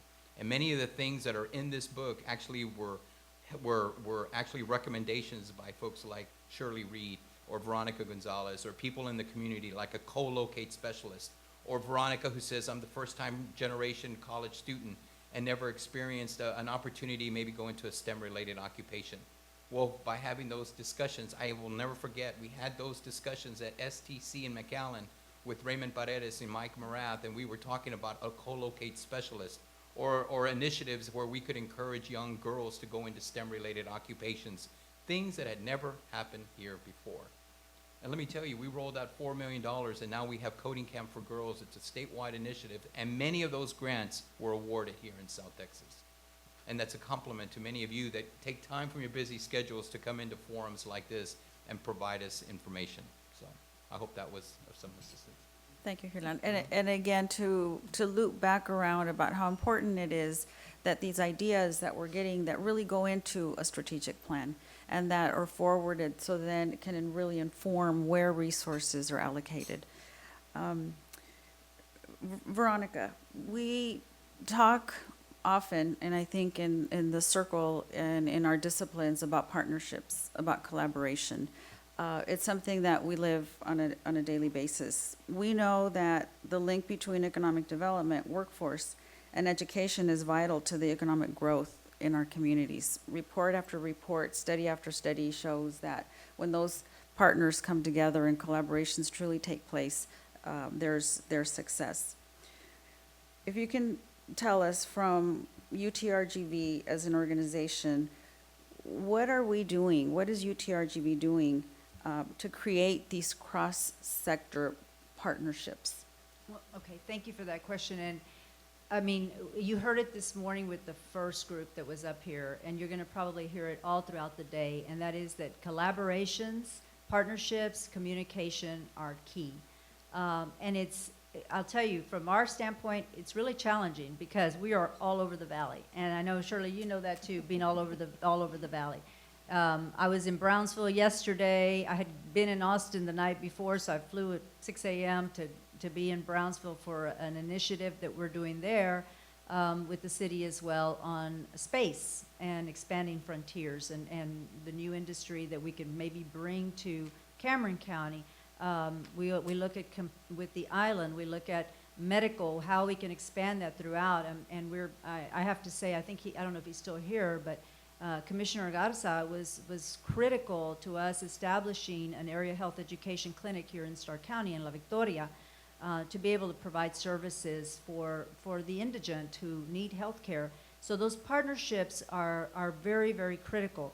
And being part of the economic development groups throughout the valley is critical. So I have the pleasure of working with Chris, and she's amazing. And she sits on the ResTech board, and then we have a member that sits on the MEDC board, and another on the Edinburgh board, another on the Cameron boards. So all of I don't know if we're on Starr County Industrial Foundation board, but if we're not, we need to be. Because it's when you're at that table, you can help with the planning, and sometimes discussions come up where you say, you know what, we can do that partnership, or this is how we can help. So I think that's going to continue to be really critical for us. And then offering, aside from the four-year degree, which is always very critical, is having these certificate programs too that can help, because you may already be working, but you need to get a certification. It may be in IT or web development or entrepreneurship, or those can be done rather quickly. And so we're trying to make sure that we're offering more of those certificate programs here on Starr County, because we got from one stretch, one end of the valley to the other, and in Starr County, we've had a lot of education to train educators. But we really are looking at what else is relevant in this area. We've sat down, we're doing a survey right now. We're going to be surveying some of our educators and asking them. But it's, will it be criminal justice? Will it be human resources? Is it IT? Do we want some additional educational programs that are available? Because I think for the employer, it is to your benefit, right, to be able to invest in your employees and increase their capabilities and bring them, it will only improve your operations at your business or your school. And then internships, getting those internships for our students, putting them in the workforce already, that is the best way to make sure that we are building a future of very well-prepared employees. But we always tell people, I know everybody wants cheap labor, but sometimes they want free labor. And so they say, hey, can you send your students, but at no cost? Well, you get what you pay for in a sense, and you're going to get the cream of the crop when you offer a salary or a good pay for the hours that the students provide. But just think, you get to mold them from an early age and turn them into the employees that you want. And so those internships are really critical. We did one in Austin during the legislative session, and the students live in Austin. They worked there for the entire 5 months, and it's been incredible for them. So many of them are now saying, you know what, I want to be a legislator. I think I'm going to go into government. We've got a program through UT System called the Archer Institute, where we put them in agencies, congressional office, and all in DC. These are your eyes and your ears from your local communities now with the lawmakers, and that will help us too. So there's so many opportunities, we just have to expand upon them and continue to use the youth to build a better workforce for tomorrow. Thank you, Veronica. And just to follow up with that, Dr. Reed, in your years of working in this field, what are some of the things that get in the way of effective partnerships, and not just in creating them, but in sustaining them long-term. Many times, we're on committees, we come together, we start strong, and then, after a few months, you're going, whatever happened to that committee? So what have you seen in your experience that has really, that gets in the way, and how do we overcome those impediments to sustain partnerships long-term? Partnerships are very much like marriages. You have your good times and you have your not so good times, and you have your stresses and your strains, and you have your celebrations. Partnerships are very, very hard work. And you're not always successful at first. It takes, frankly, a lot of staying power to sustain them. I make a commitment that if South Texas College is going to engage in a partnership, we're going to be there to see it through. We're going to constantly monitor it. We're going to stay on top of it. We're going to stay out of the petty fighting and the politics, and I don't like her, and he said that. We're going to stay focused on the big win. What are we actually going to accomplish as a result of this partnership? Again, they're not easy, but I have found they are possible. Even when you don't have a willing partner, you can be successful. You can kind of drag that unwilling partner along, kicking and screaming and reluctantly, and lead them to what's going to be the big win for the community or for improving access to college for students. I deal with a lot of unwilling partners, but somehow we make it work. We do great things, and at the end of the day, we can be proud of the accomplishment. Thank you. So we have time for about one more question, and we'll start with Juliana on this question, and then we'll open it up for some dialogue and for some questions before we complete the session. Julian, current trends in employee recruitment strategies involve apprentice and specialized training programs. Do you feel that our region is adequately equipped to implement these strategies and to compete in today's global market?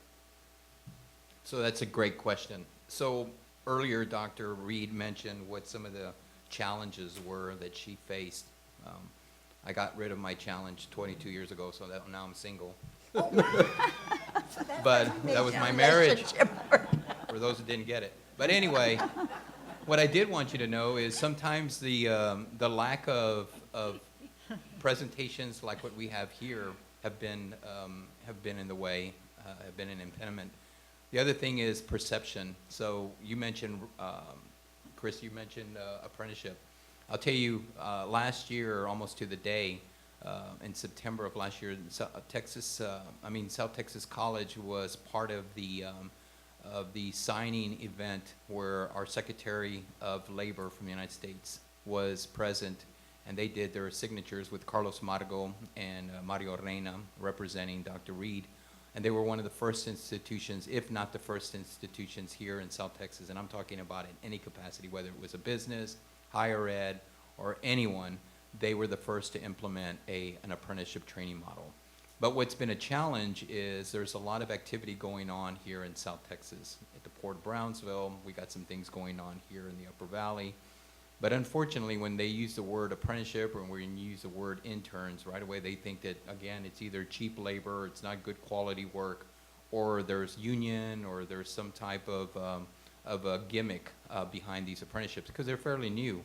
But please keep in mind, what I love about what Veronica said earlier is the fact that what we want to do for young adults is make going to school, and I mean going to college, to me, going to college, because if you look it up, the definition of college is anything after high school, is making it affordable. So if the apprenticeship model is one that works, it's kind of like an intern position. It's earn while you learn.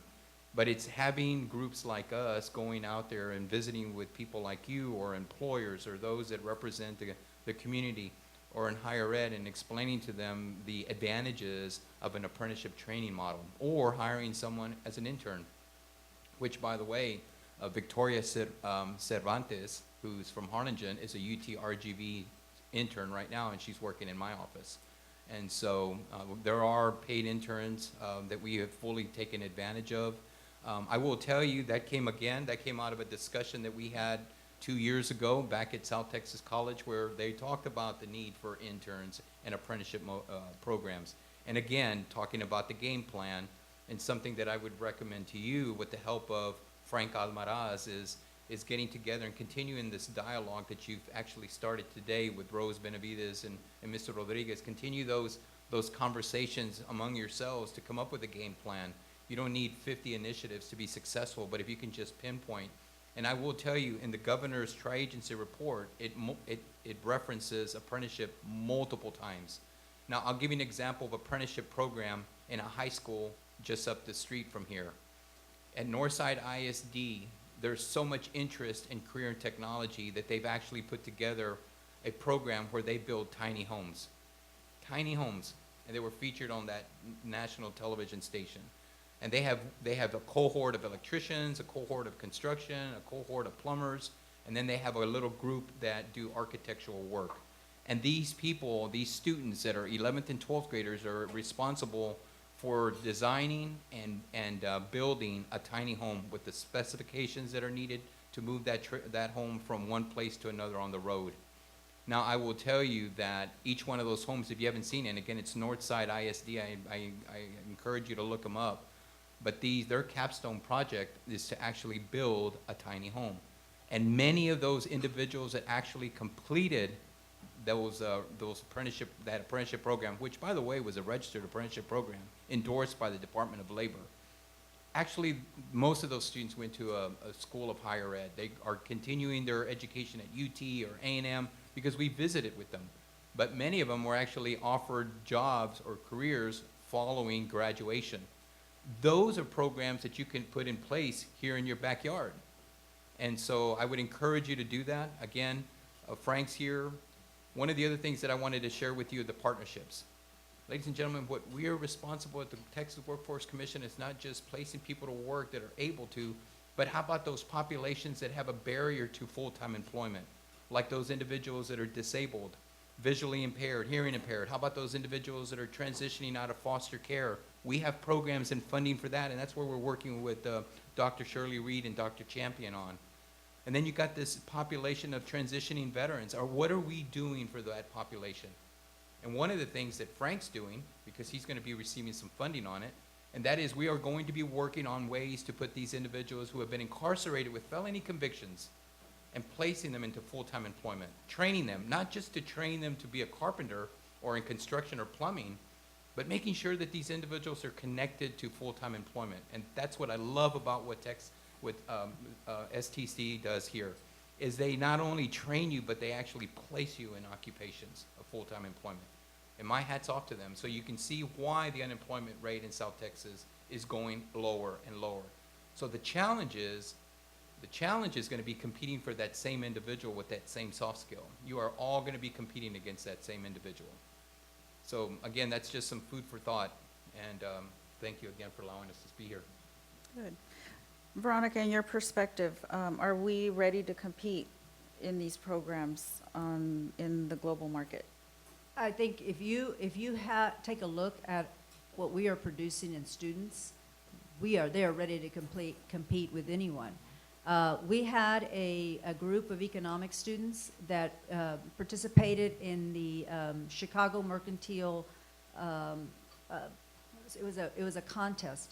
There were countries from all over the world. Over 50 countries participated, students from everywhere, and they had to do trading, day trading, to see how much money they could earn in a certain period of time.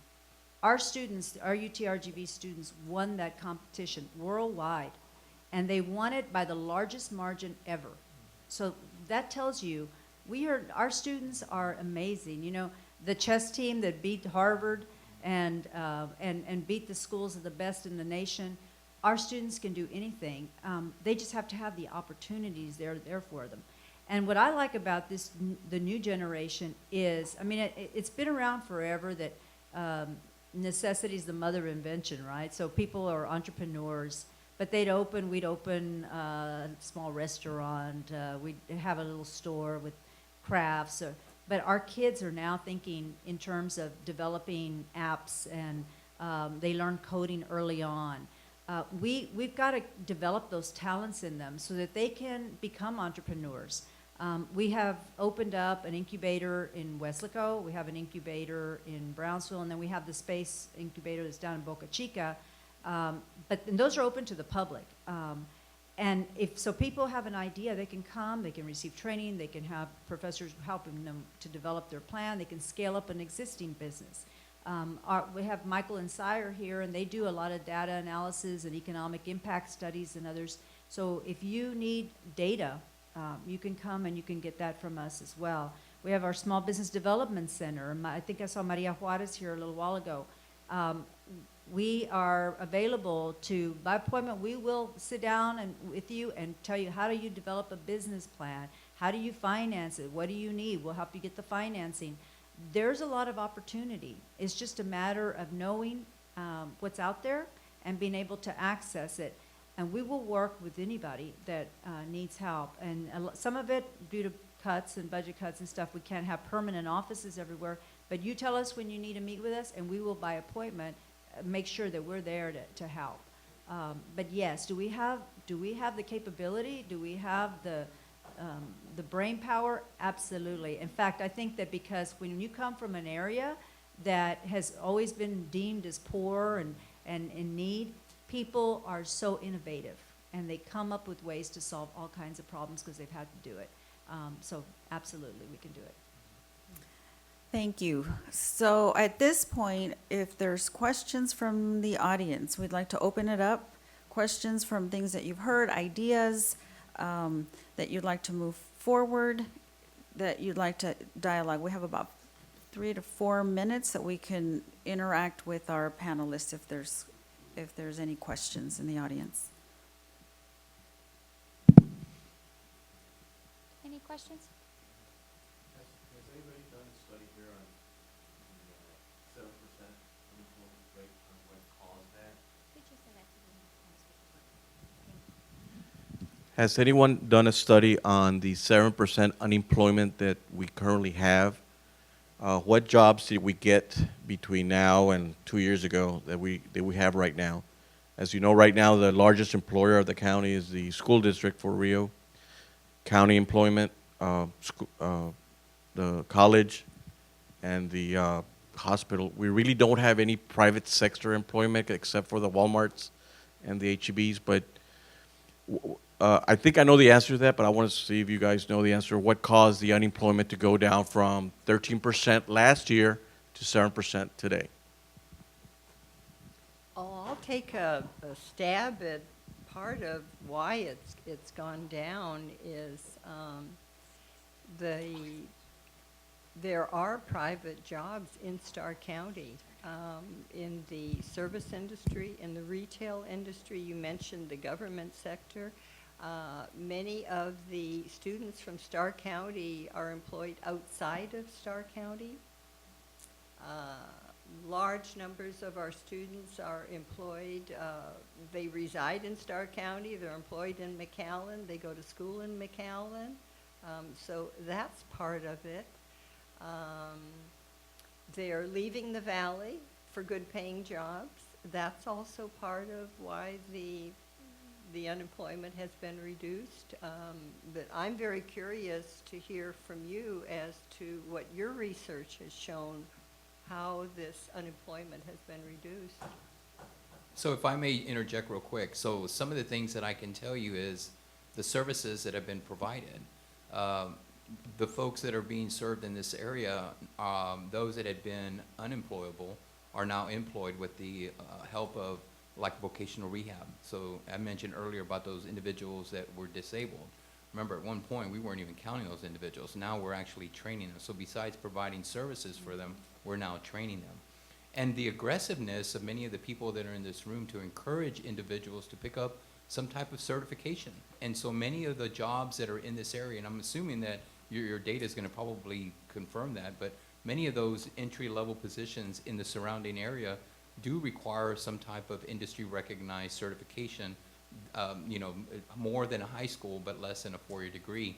And the other thing is, we are now working on a study in the healthcare industry for the whole South Texas region with UTRGV and the Rio Grande Valley Partnership, along with Frank Almaraz, our executive director here. They're paying for that study. So if you wanted something to further maybe why we're doing so good, or if we could do better, you know, you could always commission us to do it. But I will tell you, so Frank's got an idea that I never even thought of and that we're doing.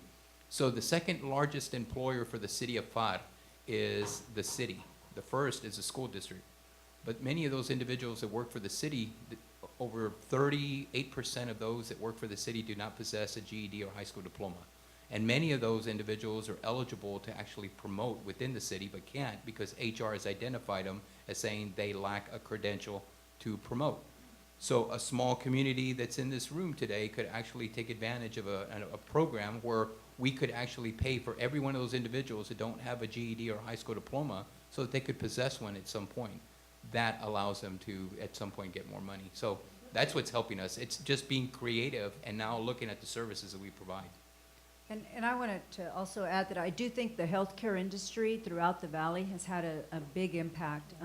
Everywhere you go, you are seeing more and more doctor offices, radiologists, home health. I mean, everything. It runs the gamut. And I know that we alone have opened up our what we call UT Health, which is the medical school's clinical practice. In just a year and a half, we've opened up 25 clinics throughout the Rio Grande Valley. They're not only providing access to care, but there's jobs associated with that that are coming. And so a lot more people that are moving into the Rio Grande Valley also are now coming in at higher paying jobs, which has increased the quality of life, I guess, for people. And they are creating jobs. So I think all of those things in play. In fact, I was talking to Steve Taylor this morning, and I said, the valley, I came to the valley in 1991, and the valley looks very different from what it looked like in 1991. And I can only imagine what it's going to look like 20 years from now. Keeping up with the need, infrastructure, job-wise, and all that's going to be, it's a challenge. It's going to take all of us working together. But I do think that all of these sectors, all these industries that are coming in are helping to create these jobs. We need to make sure, though, that we put pressure on also on companies that are coming in. You know, I know LNG's coming, and we went to a summit up there, and we want them to bring, yes, a lot of the jobs they need are just the skilled labor, but we need them to also bring the high skilled labor jobs. Not just bring their own managers here, their own engineers, but they need to create those jobs here for us. Thank you, Veronica. And so our time is up, but not before. Thank you to our panelists. A big round of applause to them. Grab them, ask them questions if you didn't get to. Please do not leave until you log in to answer your survey questions. Look at the URL code. There's people around that will help you if you can't get in. There's 2 questions that are very, very critical for our afternoon session. So please log in, answer the questions, and thank you very much. As a reminder, everyone, when you get to that second question in the survey, please make sure you're clicking the submit button that is with the question itself before you click the submit button that's at the bottom of the page. Because if you click the submit button at the bottom of the page first, your response for that second question is not going to go through. So please make sure you're clicking that submit button that goes with the question first, and then clicking the submit button at the very bottom of the page. Thank you.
All right, everyone, while we're looking to start our next panel in a few minutes, we're going to take a quick break from the room. So this is a great time to stretch your legs, return phone calls. I know you've been attentively listening to our great panelists, and they've done an amazing job. So we need about 10 minutes to turn the room over to prepare for your luncheon. You're welcome to stay and relax, or you can walk around, and we'll reconvene at about 11:20 to begin the next panel.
Hello, if I can get everybody's attention just really quick. We had some questions in regards to the survey.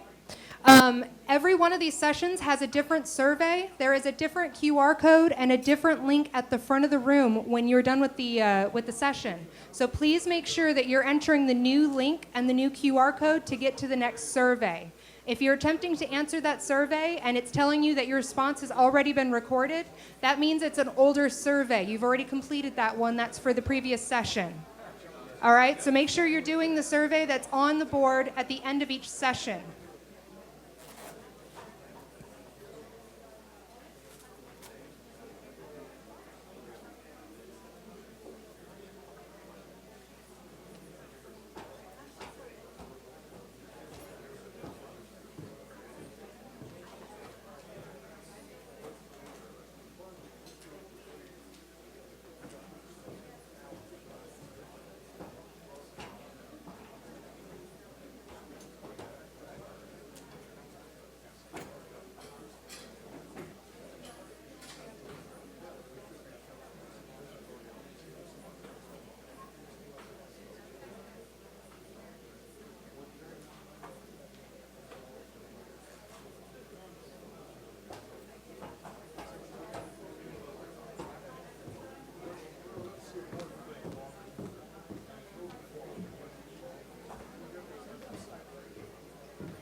Okay, if I can have your guys' attention.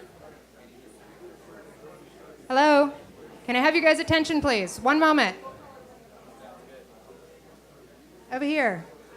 For those individuals that went to the economics of healthcare and did not do their survey, that's up on the board right now. So you have an opportunity to go ahead and do that survey right now. Please make sure you're entering a separate URL and a separate image, please. So that way you get to that other survey. Because if you did a survey for here originally, they're all different surveys. They're different images, they're different links. Thank you.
Yeah.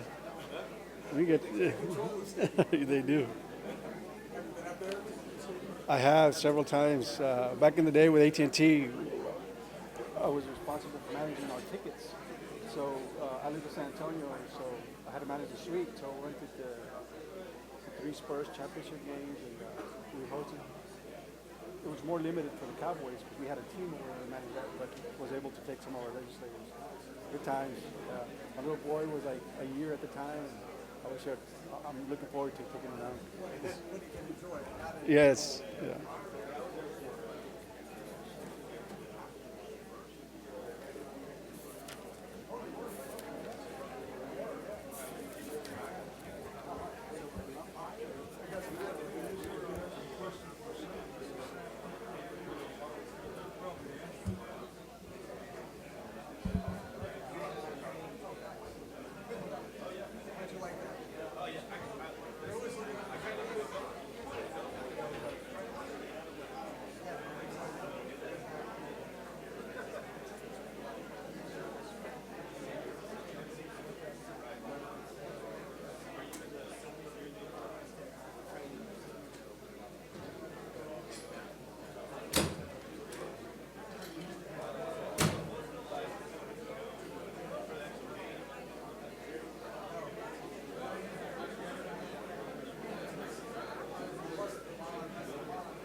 Test, test.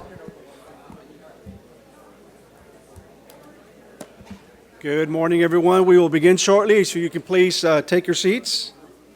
And I do ask our panelists to please come to the podium.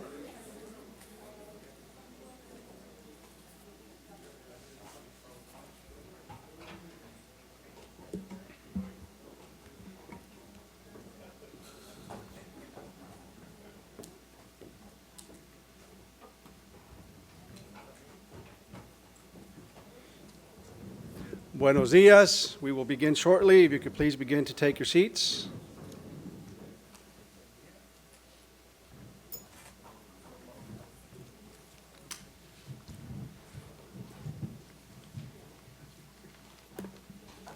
Well, good morning. I am Sergio Contreras, and I work with the Rio Grande Valley Partnership. I want to thank Rose Benavides and acknowledge her leadership, STC as well, for hosting today's event. So please help me recognize Rose and then the team, all that have been part of today's event. So congratulations.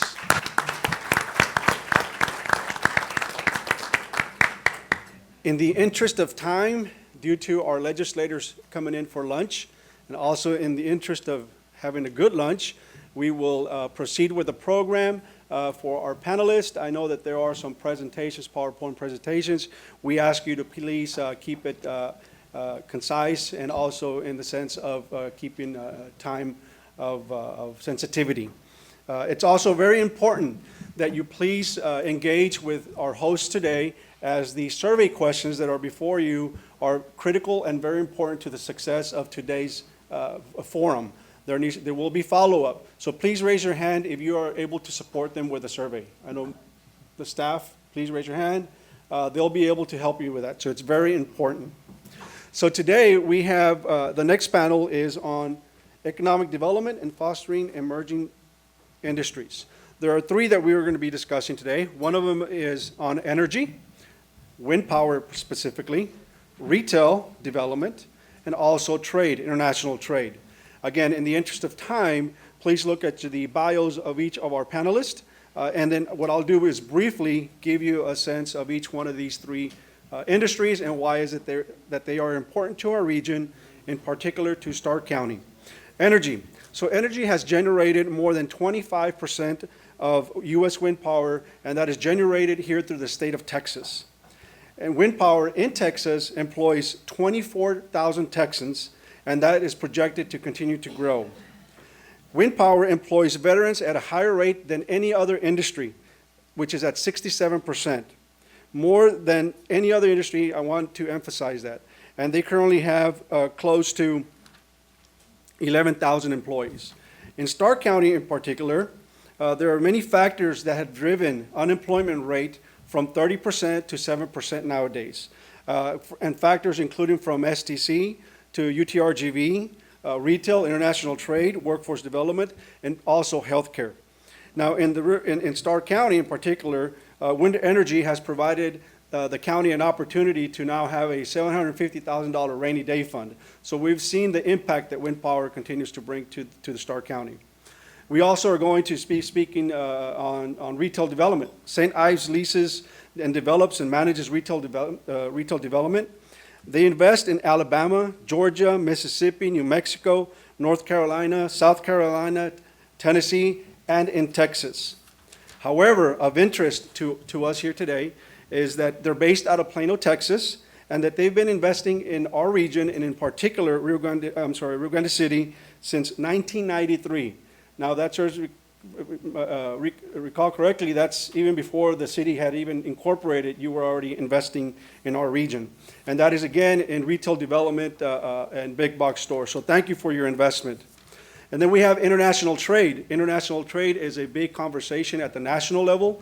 We've seen the impact since the pre-NAFTA agreement in 1993, where unemployment rate averaged across the valley was right about 23%, according to the Texas Workforce Commission, to now in many cities going as low as 4 to 5%. So we've seen the impact that many different industries have brought to our region, however, international trade being a big component of it. And with us today we have Rolesa, which has grown from a satellite facility to now a major corporation that manages logistics for building materials crossing from Mexico to the U.S. with customers across the U.S. From Home Depot, Lowe's, and McCoy's. And they are very much depending on trade, so have a pulse of the new agreement, which is going to be a USMCA, anticipating and hoping that it does come to fruition and does get passed. Our Congressman Henry Cuellar, who serves your community, is very much in support of a USMCA, so we want to continue to thank him for that. So as we dive into the conversation of today, I have a series of questions for our panelists. And what I could do is I can begin from the very far coming this way. I do know that we do have two representatives from St. Ives, so I do ask you to manage the conversation from your perspective accordingly. So what I'll do is I've already provided a brief overview of your industry, in particular your industry.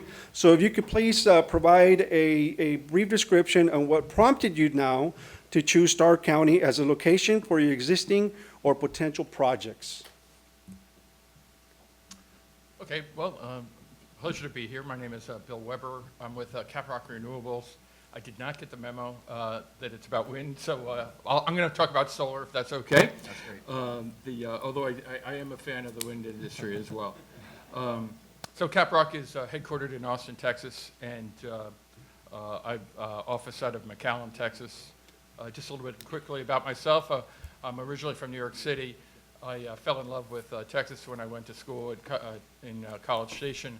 And then just to make everybody in the room feel good about me, still, I married a Longhorn 20 years ago. So she reminds me of my mistakes along the way. But, Caprock was attracted to Starr County for a number of things, but a lot of them have to do with the microclimate and its relationship to the population centers actually further east in the valley. In Hidalgo and Cameron County, and then hopefully also in Starr County as Starr County's population grows. But being able to deliver the electrons that are produced in the higher elevations and the drier elevations, as opposed to the, I know this, you didn't think we'd have a weather conversation right now, but the cumulonimbus clouds that come off the Gulf, it makes it difficult to produce electricity in a consistent, sustainable way. In Cameron and Hidalgo County. Starr County was particularly interesting to us, and that matched up, fortunately, as I'm sure the other people here are going to talk about, with the transmission infrastructure that AEP has across the valley, and to some extent LCRA and Magic Valley as well. So microclimate, relationship to demand, and the future load, as you know, a tremendous amount of power is going to be needed required when we see the LNG facilities come in Cameron County, and that's going to need to be powered, hopefully, by this gentleman's operations as well as ours. So thank you. Thank you. Thank you for having me here this morning as well. My name is Rorik Peterson. I'm the Director of Development in our central region for EDP Renewables North America. We're a developer, owner, and operator of renewable energy projects, utility-scale projects across the U.S., Canada, and Mexico. We're the third largest owner-operator of wind farms in the U.S. We're headquartered in Houston. I'm based out of our office in Kansas City. So it's been a pleasure working down here in the Valley over the past few years. Our local presence to date has been a large wind farm, a 250-megawatt wind farm, our Los Mirasoles wind farm that we constructed in 2016. It spans both portions of Starr and Hidalgo counties. It's a 125 turbine project. And this year we're commencing construction on a 50-megawatt expansion entirely in Starr County. So it's been fantastic to be here in Starr County. Our efforts are largely driven by a number of things, but certainly not to talk too much about weather as well, but a key aspect of renewable energy development and wind energy development specifically here in the Valley has been a bit of a unique nature of the resource here. In many parts of the country, the wind tends to peak at night and in the cooler months in the winter. Because of our proximity to the Gulf here, we actually have a wind resource that peaks during the heat of the day during the warm season, which also coincides well with when load is highest. And so That makes the wind resource and energy generated by wind here in the valley very attractive to our customers, which have traditionally been utilities and large commercial and industrial customers. So on top of that, the transmission development and build out in the region has been critical to our success as well. We need to see more of that to continue to be successful. And of course, a very supportive local community has been critical to our success here as well. We rely on that, not only supportive landowners, but supportive local authorities. Certainly the Industrial Foundation here in Starr County has been absolutely critical to our success here as well. So we're very happy to be here, and I'm looking to continue doing more development and business here in Starr County. Thank you, Rorik, and we anticipate and look forward to the continued investment, since here in the region, we never turn off the wind. It's always on. Sir? Good morning. My name is Ramiro Rodriguez. I'm with Rolesa Transport. We're a family-owned business. We started 20 years ago, my father, my brother, and I. And we started in Allende, Nuevo León. We started crossing through this port of entry, Rio Grande City, about 18 years ago. So it was kind of natural for us to invest in Rio Grande City and begin our operation here. We started about 4.5 years ago with our warehouse distribution, and started inviting some more customers to bring their products through this bridge, and trying to take away some of the business from Laredo and from Far to bring across through this bridge. It's been a huge advantage working through Rio Grande City. We're very proud to be part of this community, and looking forward to more projects, more growth, and to grow with the community. So we have, just to give you an idea, we also have we have a Mexican trucking company, a U.S. trucking company, a warehouse facility and distribution. We pretty much have 2 divisions as well, with flatbeds, hauling building materials, and a reefer division that just started two years ago, and we expanded to Edinburgh. So that division over there is more catered to the reefer division. Looking forward for that to be good as well. Thank you. Good morning, Troy Bathman with St. Ives. I'm one of the principals with Jim. Going back to the history, we've been in the valley since 1993, actually in Rio Grande City in 1999, before it was incorporated, and faced a lot of challenges. But what brought us here then is the availability or the void of retail in this community, and where it was going to McAllen and other places. And we had been in the valley, and we looked at this city and said, we're Walmart guys. We followed Walmart. We've done about 200 deals with them. And we said, how do we bring retail and other needs to this community? And with the hard work and passion of the Industrial Foundation, the city, Starr County, everybody involved, and that passion continues today, we were able to bring a theater to the community, which at that time, the size of the community, you would look at it and say, there's no way a theater could be at this community. The only way it happened is because of the passion that was in the room at that time and the passion that's in the room now. And I'll hand it over to Jim. He'll go into detail with what we're doing now and why we're here. Ditto. That's short enough. Yes, sir. Thank you. Really, this question, Troy just touched on it. That's how we got here. We followed Walmart around. Any place Walmart was doing a super center, we tried to buy land from them and do what we could do. And at the time, it was the Peter Piper Pizza, and then met the Ringgold Farms group and started working. We met Rose at that same time, and she's been here ever since. And that's really, like Troy said, that's why we came back, just because of the great experience we had, all the support we got with the city, the EDC, Starr County Industrial Foundation. It's just been a great place to work, and that's why we were encouraged to come back. Thank you.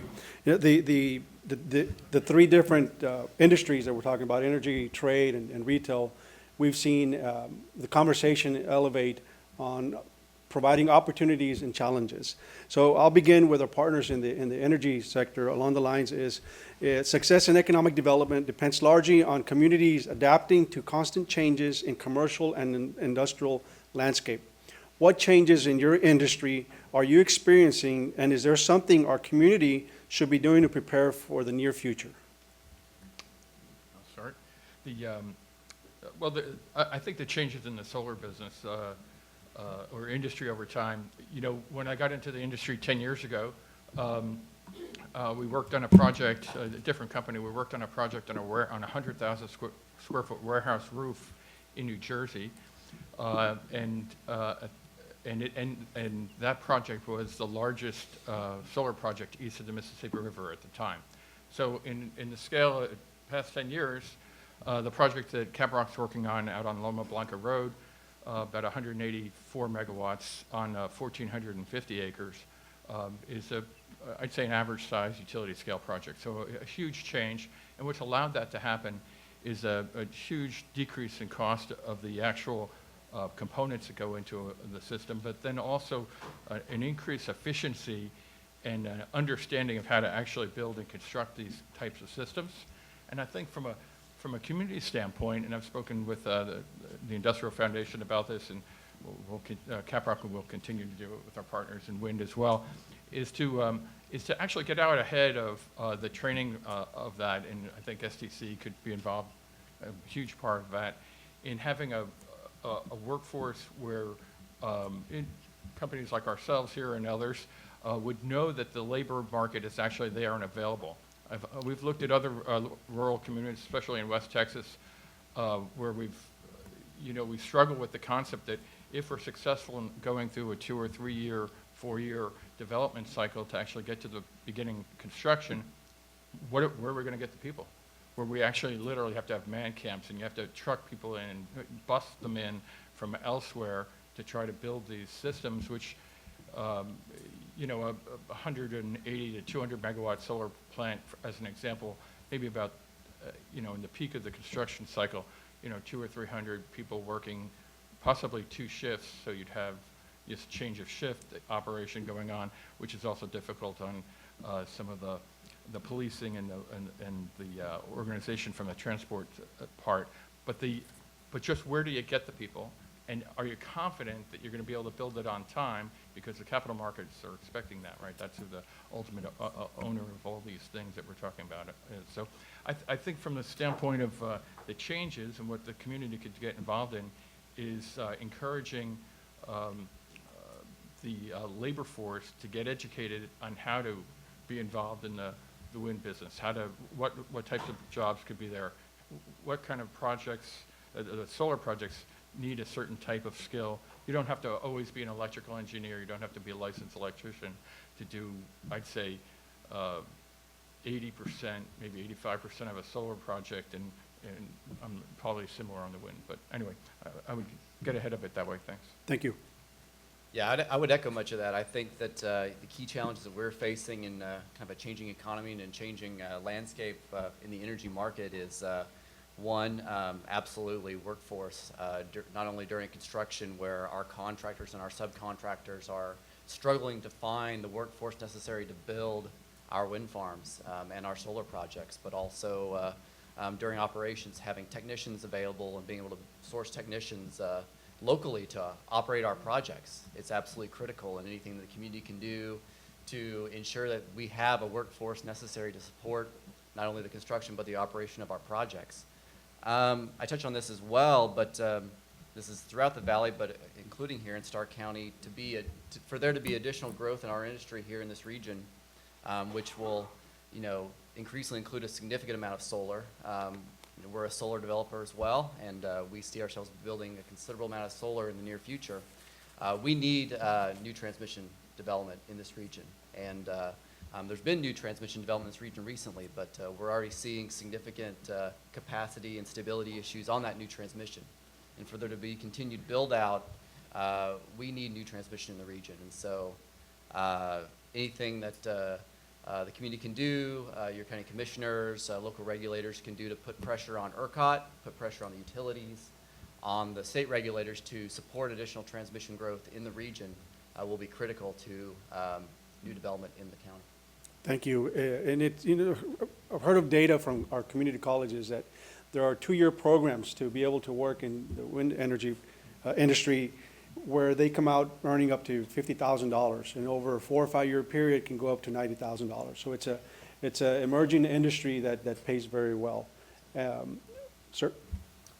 Yes, one of the issues that concerns us in the transportation and international trade industry would probably be at a national level issue with what's going on at the national level with the flow of illegal immigrants and bridge closures, waiting times. That affects trade and crossing times. For us as a trucking company crossing over through this bridge and having those issues, it affects our costs. And so we hope that legislation or does something to the effect to reduce whatever's happening at that national level. But it's something that's really out of our hands, and we can't really control. But it does affect us, and I think that's one of the major issues that's going on right now.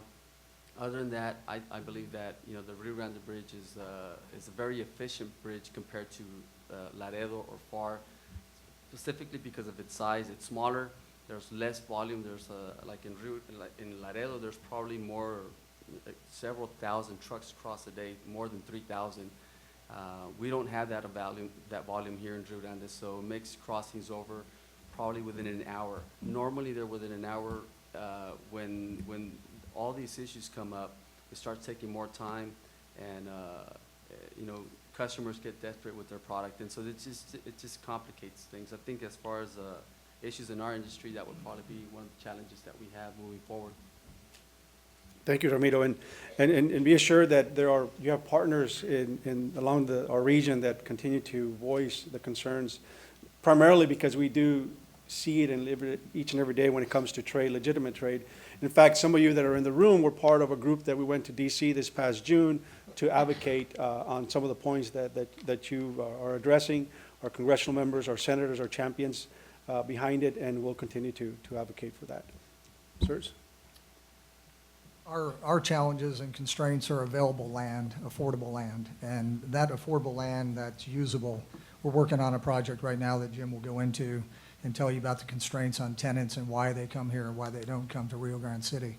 But the infrastructure associated with those parcels of land, which would include drainage, roadways, utilities, are our constraints when we come in these markets. From there, the tenants really have the say or the call as to how large of a development we do and how quickly we do it. We actually have a couple users that have wanted to be in this market for about 4.5, 5 years, but the constraint on land and affordable land has kept them out of the market, which Jim will touch on. Rio Grande City is, when we started here 20 years ago, shaping the future. Everybody here had the vision to do exactly what you're doing now, and you've been doing it ever since. It takes the public-private partnership to make these projects succeed. On a macro level, just real quick, in Dallas, we've got, and everywhere, construction costs are rising so fast, land costs are rising so fast, which makes rents rise. The taxes and triple net expenses specifically that the tenants are paying are getting to the point where we know, and we are very careful about who we put into projects, because we know in 2 years, 3 years, these tenants will be out of business because they can't sustain the rents that it takes to go into a project these days.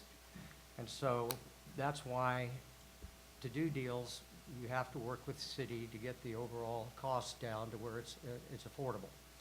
And that's exactly what we're doing here, and that's why our project, it's taken the EDA, it's taken TxDOT, it's taken everybody in the city to put their heads together to figure out how to make this work. And these conversations started, like Troy said, 4 to 5 years ago. And we're getting to that point, and hopefully success is right around the corner. Thank you. We're very fortunate to have one of our Texas Workforce Commissioners here today, Julian Alvarez. And this dives me into the next question. And you alluded to some of the points already, but if you can specifically dive into it, since we have SDC as well, is we often hear about the skilled workforce gap between labor force and industry. What has been your experience, and if you could please provide some recommendations specifically? Well, I got to tell you, that it's a challenge having a last name that starts with a W and having to be asked to answer the questions. Normally I'm up here, but they ask me, I get to listen to everybody else answer, and then I can actually sort of just parrot off of what they've all said.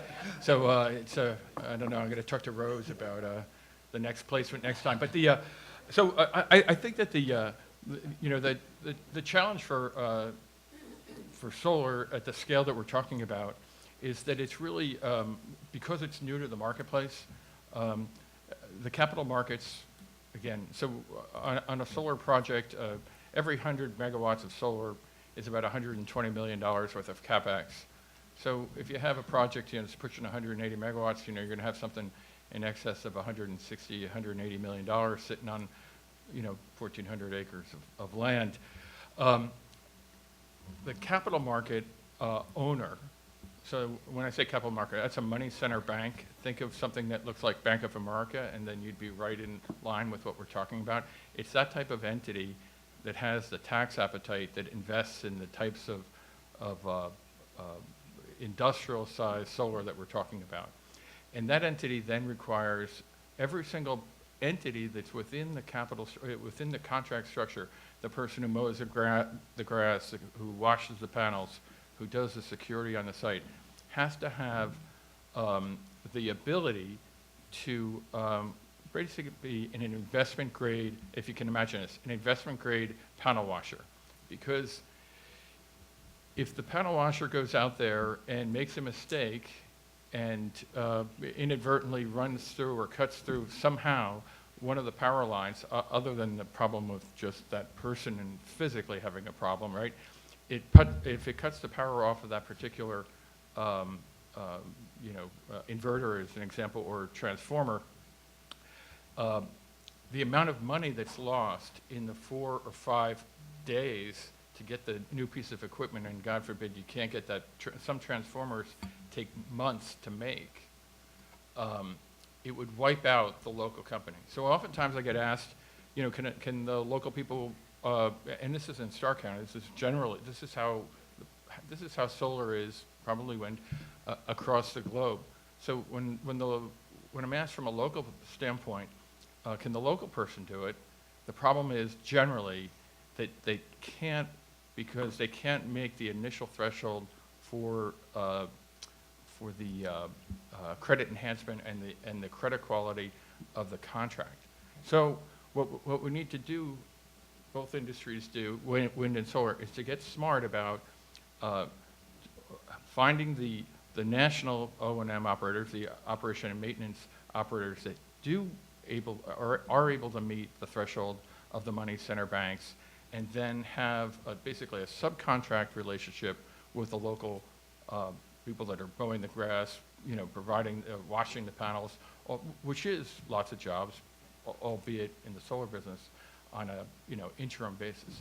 But so those are some of the challenges. People wonder why I can't wash the panels. That's why. Thank you.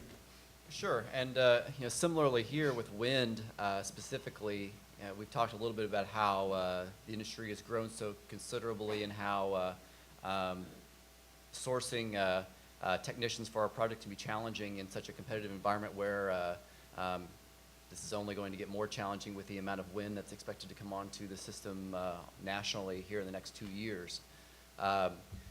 Typically, when we build a wind farm, as the owner-operator, the turbine manufacturer, Vestas, Siemens Gamesa, GE, et cetera, the technicians will be employees of the manufacturer for at least the first couple of years while the wind farm is under its warranty period. And then after that, those technicians may become employees of EDP Renewables, for example, or we may continue to subcontract out the O&M of the facility, and those technicians will be employees of that contractor. In general, again, it's about having technicians available to operate the facility and having educational opportunities nearby. The industry has a significant history in employing local workforce in the operation of our facilities, but we need trained technicians to do that. And these community colleges that have wind turbine technician programs have at or a near 100% placement rate for their students. And so in the next 2 years, it'll be critical that we can find technicians to operate our projects. Similarly, there is a significant impact of the availability of our projects as an operational project to be in operations in terms of our bottom line. And we strive to have at least a 98% availability rate for all of our projects on an annual basis. Anything short of that has a significant impact in our economics and our returns. And so having a culture locally that supports an achievement of success at our wind farms is critical. And so we strive to push that with our teams, and being able to obtain a workforce and team members at our wind farms who can prescribe to that culture is critical too. And so that's something that we strive to at all of our projects, and certainly anything the local educational resources can do, whether it's STC or otherwise, to promote that type of high producing culture is critical to our success. Thank you. And before we move on, do your two industries companies provide internships, apprenticeship programs, and are you locally engaged in group individuals from ISDs visiting your projects? Are you all engaged in that? Absolutely, yeah. One of the things that we do in all of the communities in which we operate our projects, we kind of open up the projects to tours and to internship opportunities. In some cases, in one case in Kansas, one of our wind farms is basically 10 minutes away from a community college that has a wind turbine technician program. And we have supported several interns and apprenticeship opportunities from that community college for those technicians to gain and realize on-the-job experience and exposure to wind turbine technician opportunities at our wind farms. So something we do routinely, and for high school students as well. We certainly offer visits, offer tours, and try to support educational opportunities locally as much as we can. So currently, Caprock does not have an internship program, and actually we are going to become members of the Industrial Foundation in August. So we're looking forward to being a more involved partner going forward. Thank you. And Ramiro, continue with the conversation. How's your pool for workforce? What's the pulse in your industry, particularly your business? Right now, that's a big issue in trucking in the trucking industry right now, with the driver shortage and retention. So not only is it a struggle to get a driver, but to keep him on board and comfortable with the company. So as a company, we do everything we can to bring in benefits and to keep these drivers happy and on board with the company. But as an industry, it is a major issue at a national level. So right now, I think that driver shortage and the increase in freight demand, so it's not at the same pace as each other. I think that what's going to happen is well, every time you buy a new truck, you try to get another additional driver. So you want to expand your business, you want to grow your business, and you grow from 10 trucks to 20 or 25 trucks. So you got to add more people to your operation, and so it's a constant struggle. One of the biggest,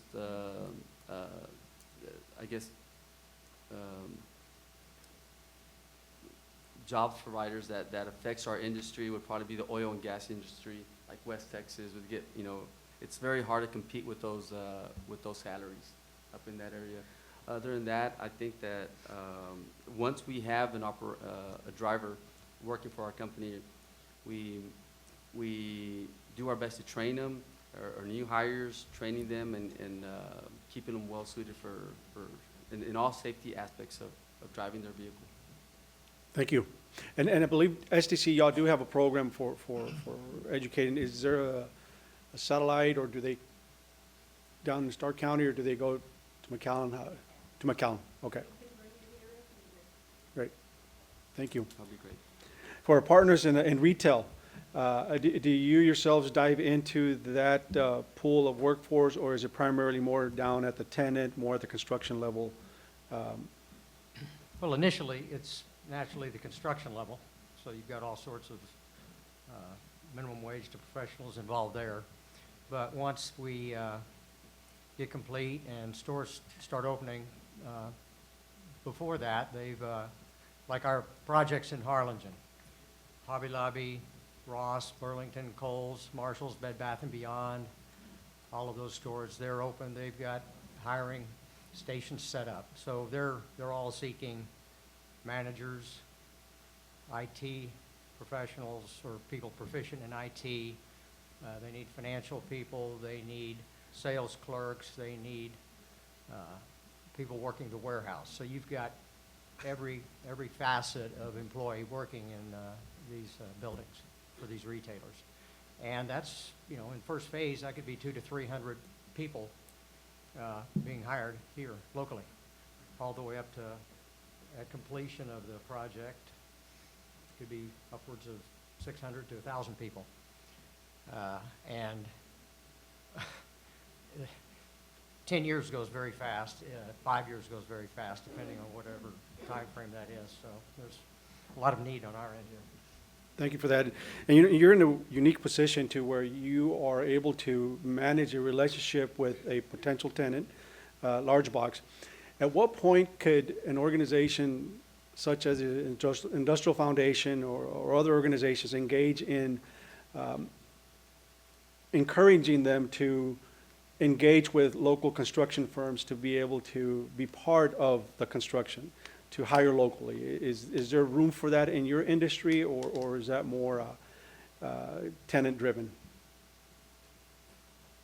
Well, construction-wise, that's really the key to the tenant rents and how you structure the leases. Our construction cost after 2007 has doubled for a box. It used to be $35 to $55 a square foot. It's now $125 a square foot, site and shell. The tenant gives us a rent figure, and we have to back into that. So when we're bidding a project out, we utilize those numbers to try to come up with a rent figure to get the tenant in. And if they don't match up, it's clearly they won't come in because they won't pay more. They have their formula of what they can sell goods at, and rent is X percentage of those goods. So our job is to find the right GC that can provide that box at the right numbers to fit that formula. Industrial Foundation meets with us and meets with these tenants regularly, so we try to provide sales reports on what's going on in the market, and that helps to lift the rents, but it's a challenge to try to fit economics of construction with rents. Thank you. And as we are nearing the end of our time, we were allotted some time to go through past 12. However, we are going to now dive into 2 more questions, and that way we can dive into our next panel, because these 2 questions are critical and important to today's conversation. And if you could please briefly describe what are some of the important components of the question, and which you've already alluded to.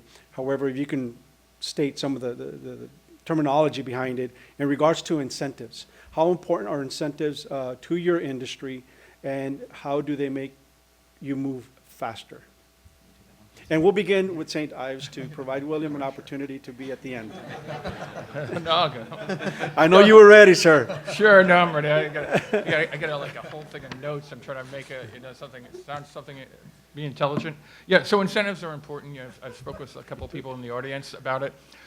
Basically, it's not only just a physical incentive, which is certainly important, but it's also it's a government, and the government is everybody in this room. It's the community as a whole. Certainly, the Commissioner's Court is very important. Most of our projects are so large, we're actually out in the county, so rarely do we get involved with a municipality, although that does happen. But the incentives are very important, and it has to do really with the fact that the way that the original tax structure was set up in Texas, don't want to bore everybody, I probably only have 2 seconds here, but was structured with, never anticipated that you could actually have 100, 200, wind is very expensive, $200 million investment on a piece of property and generate no service requirements from the community. And they're trying to figure out this balance between an increase in the tax base, and I promised a person in the audience a letter about this, and I'll try to work on it. But my understanding is industry in general in the state of Texas, and I think Starr is very similar, is that an ag-exempt piece of county property, again, we'll just say across the state of Texas, generally is about $1 in what the tax rate is.